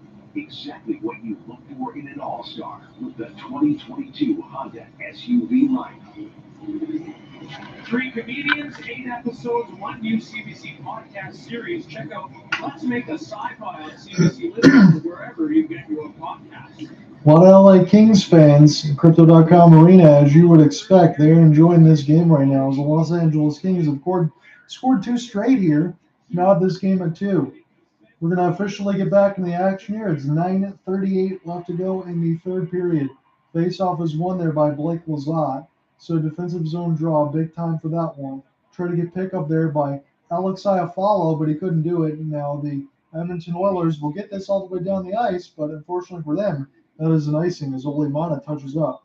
So it's going to be an offensive zone draw here for the LA Kings, and this is one of those chances right now. Again, you have Kopitar, whether you want to put Kempe or anyone else on it, but Kopitar is really, really good two-way forward, a really good center iceman. He can win this draw back to Mata. They can cycle this around either for Kempe or Iafallo. Get a good chance right now on Mike Smith if they get this win. Kopitar gets it clean. Mata spins this one. Dursey now. Dursey lets it go through the traffic, and it goes just wide. Now no one else knew where it was there momentarily until it was picked up there by Alex Iafallo. Kopitar one more time trying to get in through 3 different Oilers. Picked up by the Kings, though. Kopitar off the backhand, trying to work in Gretzky's office. Now working on the left faceoff dot. Mata keeps this in deeper there for Iafallo. Here comes Adrian Kempe now. Kempe leaving this here for Kopitar. Kopitar needs some help now, and Edmonton's going to win this battle as they get this out of the blue line side. So the Kings had some opportunities, and just like I said, right off the faceoff draw, you can make some things happen. Again, no Darnell Nurse for the Edmonton Oilers in this contest as he was suspended one game for the headbutt. And it was an egregious one at that, one that was really uncalled for. I'm surprised he only got a one-game suspension. Here comes Arvidsson holding off the backhand, trying to work around the goal cage now on Mike Smith. Now he's in the left face-off dot, trying to pick this one all the way around to Andreas Athanasiou. Athanasiou, couple of beautiful spin moves there, trying to work his way into the goal crease. It's loose out in front, stopped once by Smith. He couldn't get to the second rebound, but the Oilers were able to get there with Derek Ryan before it got a little too crazy. Edler also now joining in. Pick back up on Andreas Athanasiou now. Athanasiou now bounces one off to Alexander Edler. Edler on his defensive side now gets all the way in, so one of the forwards are going to have to pinch all the way back to try to fight this off, as Gunnerstrom also gets in there as well with Edler. So one of the other forwards, Philip Danault, he's going to play back a little bit just in case things get a little too crazy, but he's staying aggressively toward that right faceoff dot and taking a cross check there by Nate Archibald. Archibald's been like one of the best players here for the Edmonton Oilers, not in goal scorer, but all over the ice as far as hits and physicality and just being where he's supposed to be. Dano pinches in now as it falls back to him, and this jumps over both of the skate blades of Arvidsson. Now this goes back to Arvidsson one more time as he bounces this one off the kick blade. So you got one forward and one defender right now as they're going to try this one more time. Arvidsson passes it a little too hard for Dano, but it seems more that the Kings were keen to have a chip and chase entry more than anything else. But Collar Yamamoto gets this one out of Fogle. Fogle plays this extra one to Ryan. This goes back to Yamamoto, holding off the backhand side. Ryan trying to find it there. McDavid now holding off the spin as he just entered off the bench. He's on the right faceoff dot, still working his way through himself. Duncan Keith into the screen, and that goes high and wide. And one more time to the traffic there is Leon Draisaitl, as the first line is now on for the Edmonton Oilers the whole entire way. And now the puck goes up and out of play with 35-26 on the shot board in favor of Edmonton. 2-2 is the score line. And let me get one more look at the time remaining in the third period of the contest. It is 6:32 left to go in the third period. This has been an excellent contest. There's been some ebbs and flows, but most of those ebbs and flows, as they've talked about in the CBC spot, and credit to them for that. And I know we've been watching the same game and doing the radio broadcast on the side for both, but it's one of those instances where the first period quick strike, second period quick strike, and third period quick strike has been the name of the game in this contest. It's accounted for 3 goals all within a span of a minute, 2 for Edmonton, 1 for the LA Kings. In the middle half of it was Sean Dursey in the second, and then the quick strike in the third by Gunstrom tied this game at 2. Connor McDavid and Evander Kane were the goal scorers in the first and second period for the Oilers. But now this game is knotted at 2-2. Dursey gets smoked. This goes to Iafallo, intercepted there momentarily by Ceci. He's trying to get a piece of it in Dursey one more time. If he's got his bearings, if he's getting blasted off the boards, he's going to spin all the way back, but he looks no worse for wear. He plays this one to Ole Mata. They've really been throwing the body on Dursey. Dursey might take his time a little bit getting in the player's bench, but now he really can't get off the ice because he's been icing the other way aside here. So 5:47 left to go in the third period of the contest. We are knotted at 2 between the Edmonton Oilers and the Los Angeles Kings. The Oilers had scored the first 2 of the contest. First period goal within a minute of Connor McDavid. Second period goal within a minute of Evander Kane as his 7th of the postseason. Again, in that second period, a few minutes after, another goal was called back because of goaltender interference that could have been on the other side for the Los Angeles Kings, all things considered. And then there could have been a couple penalty calls that would have led to a 4-minute advantage off a double minor because there was blood that was not, and then one that could have went against the Kings that was not called. So maybe some stuff that's been either way on both, but not a lot of penalty calls in this game. What a beautiful move there from McDavid to hold off the backhand. Still can't pry him loose off the puck as he finds Draisaitl. Now it goes to McDavid. He holds that blue line right now, and now it gets intercepted. Here comes Andreas Anthony. He's got some speed, but there's 3 Oilers to 1 King there, and he was the lone guy left as he was intercepted. Here comes McDavid, leaves it for Draisaitl, plays it out with a saucer pass, shot out in front, scores! Tyson Barrie makes it a 3-2 lead for the Edmonton Oilers. It was McDavid and Draisaitl magicianry on both sides, and Draisaitl just dumped a saucer pass back to Barrie right into the slot, and Edmonton makes it a 3-2 lead with 5:10 left to go. I'm not going to blame Andreas Anthony for turning it over on a 3-on-1 all the way on the other end, but it was Draisaitl. What a no-look saucer pass. That was tremendous. Can't get much better than that. You make a pass like that. That's why you got so many apples in this league. And Tyson Barrie could do nothing more than just finish that one off. That was as cool as you like toward the edge of the right faceoff dot. And the Edmonton Oilers get a critical goal. 5 minutes left to go in the third. We'll see if the Kings have anything left in them. It's the first goal of the playoffs here for Tyson Barrie at the 14:50 mark from Draisaitl and McDavid. That was a spectacular goal. There is nothing more left to say other than that. 4:45 left to go in the contest now if the result holds. The Kings now need a goal. They have scored 2 straight, but Tyson Barrie's got his first of the postseason right now to put the Kings on edge of having to go back to Rogers Center and a Game 7. Dursey with Edler. Edler tries to get this in deep, but he flips the puck forward into the Edmonton Oilers and in no particular reason. Callahan tries to get in there deep now. Draisaitl plays this one down, but it bounces off the red line now. And Edler will get this in there deep with Dursey. Mike Smith comes out of the goal cage, trying to get picked up there one more time by Gunstrom. And Gunstrom now will play this one with Arvidsson. Kopitar as some of the lines change. Now Victor Arvidsson from the Nashville Predators comes back in from the Kings, tries to get that in deep. Nice pick in there. Philip Dano lets it go. He whistled it wide off the Mike Smith glove on the right side chance. Kopitar trying to get in there with Draisaitl now. Draisaitl gets it clean, but able to keep this in. Can't get it out just yet, can the Oilers. It is down to 3:40 left to go in the third period. Try to be saved there by Kopitar. Iafallo takes a spin. Are we going to get a call is the question. Tripping against the Edmonton Oilers. This might be Kaleri Yamamoto guilty of tripping. Alex Iafallo, big time chance here for the Los Angeles Kings to knot this game at 3 after just giving up a goal for Tyson Barrie. And yes, he put his stick blade, Kaleri Yamamoto, right into Alex Iafallo. Power play for the Kings upcoming. 3:37 left in the contest. I'm super freaking obsessed with my PC Money account. My partner Brooke says I won't shut up about it. I love that I can manage my spending, and even though it's not a credit card, I get points on every dollar I spend. Plus, I get free stuff. This year, I'm going for 1 million points. That's awesome, Katrina. If you're super freaking excited, I'm super freaking excited. For banking with no monthly fees to rewards you can get excited about. Sign up for the PC Money account today.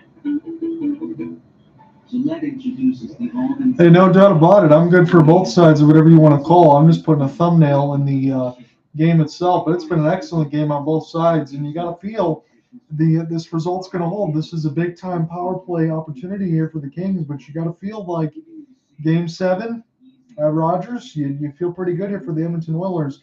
Now, when I was on the broadcast just yesterday, it wasn't a video broadcast with Cooper Hopkins on the Calgary side of things, or with Dallas.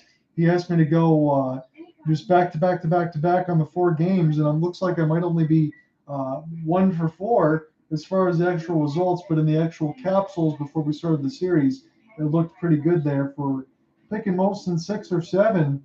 But I thought the Kings might finish this one out tonight, but the Oilers, they made a good press toward the end of it after giving up 2 straight. But they got to kill this one right now, no doubt about it. But I appreciate you checking out the stream, man, as always.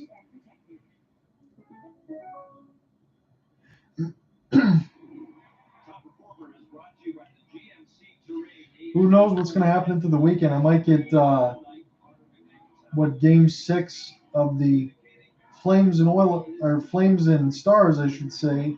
That should be tomorrow. I think Cooper's going to be on the call for that one. But if it gets to a Game 7, I might join him on Sunday. But who knows what happens with this? I might be back here for a Game 7 on this side. I was maybe going to get one NBA playoff game, and I haven't done that in a while. But the Stanley Cup playoffs have been so good, there's no way I can obviously get away from that. So Kayev, Kopitar, Dano, Kempe, and Dursey on the ice right now for the power play for the LA Kings. This goes back to Dursey one more time. Kopitar's been toward that left face-off circle. This goes back. Kempe, slap shot stopped by Smith. Try to get picked up there by the Oilers, but they can't get it out just yet. And now they're going to be able to clear this one down the ice. So the LA Kings power play has had a pulse tonight. It's been 1 for 3, but I think they were going into this 1 for 18 in the series. As Edmonton's had a lot of conversions here, but the Kings have not. They have a chance right now to try to even this up. The Oilers looking to try to get to Game 7. Picked up one more time. Kempe lets this go. It bounces off the blocker of Smith out of Kopitar toward the left faceoff dot. Kopitar, one more time, plays this one back to Dursey. Dursey's already scored in through a screen. Kopitar patiently holding. Plays this one around the backboards. Gives it to Kempe. He's being doubled. Nice clear there by the Oilers to get this one down the ice. Jonathan Quick is going to play this one across the red line. Good entry pass there. Kopitar, Dursey gets this one. Philip Dano, Kempe now toward the right face-off circle. Spinning around for Kayev. Kayev now holding it toward the right face-off circle. Goes all the way back with Dursey. Lets it go. Kempe stopped by Smith off the slap shot. Now back around. Kopitar one more time. Holding. Gives it back there. Kayev waiting toward the left face-off circle. Gets it now. Gets it from the blow line. Looking for a slap pass. Loose out in front. Stopped by Smith once. The Kings still have this as their power play down by 30 seconds. All kinds of puck possession within this minute 30 of this power play. Can't say it hasn't worked out well without the goal yet. Kempe lets it go into the screen. Stopped there by the Oilers. They might have a break off a one-on-one. There's an empty net now here for the Kings. Jonathan Quick has vacated the goal crease. This is Gunnerstrom. The Kings now are pulling out all the stops. So Todd McClellan, Mike Smith wants to fire this one down the ice. He's looking selfishly there for a goal, but Mike Smith loves to play that puck. So the LA Kings did not score on the man advantage, but now it is an extra man off the empty net. The Oilers could ice this one and force a Game 7 if they score right now, or if the result just holds. The stick is lost. I don't know who that's against right now. It might have been one of the Oilers. Here comes a chance now for the puck to go down the ice. Who's going to win this one? This is the Kings right now as they battle this around the kick plate. This is in the neutral zone. Kings still working through this one, trying to bounce in through Anthony C, trying to go in between skate blades, trying to get picked up in the neutral zone. Here's a chance. It's going to be a tap-in. Scores! The Kings finish this one off, and they're going to force a Game 7. Evander Kane does get his second goal after all. Makes it a 4-2 contest, and that's going to be it here for the Edmonton Oilers. They're going to force a Game 7 back in Saturday night at Rogers. This is going to be an excellent one here. So for all the give and take that was just on that power play that looked really good for the Los Angeles Kings, make no doubt about it, there was some prime scoring opportunities.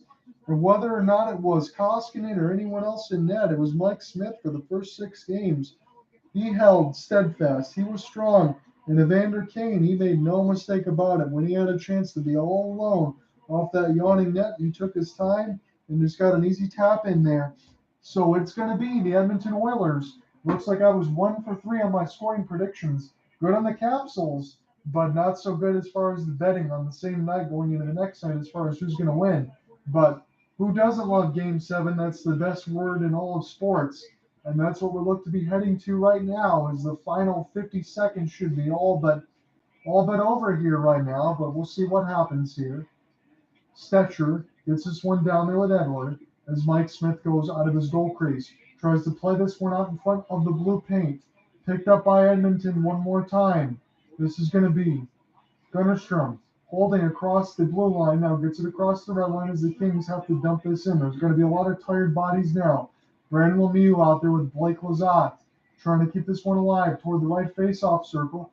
Gets knocked down. Now down to 15 seconds left to go. Spun around. Hemmed in there. Lemieux kept it alive there momentarily. Slap shot stopped there by Smith up the left pad toward the left face-off circle.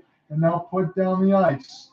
Down to 5 seconds. Time's going to get set to expire here. Down to 2, down to 1. The Edmonton Oilers force Game 7. They're alive, and they're going to be ready to go here on a Saturday night when it goes back to Rogers, back to Alberta. This should be a great one here between the Edmonton Oilers and the Los Angeles Kings. This has been a series that has gone back and forth, but there is one of those ones where one team gets momentum, and it's never really held. So what a big-time win here for the Edmonton Oilers. Have a good one, everybody. I'm going to end this colorcast here momentarily, but we will have the full game story and play-by-play coverage to follow at hopelesssportsguy.wordpress.com.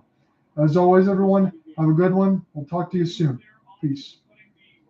Two superstars together worked in Game 6. We'll see you in Game 7. But first round of the ballot coming your way with top four after the break. Final score here: the Oilers victorious 4-2. The heavy hitter. The original.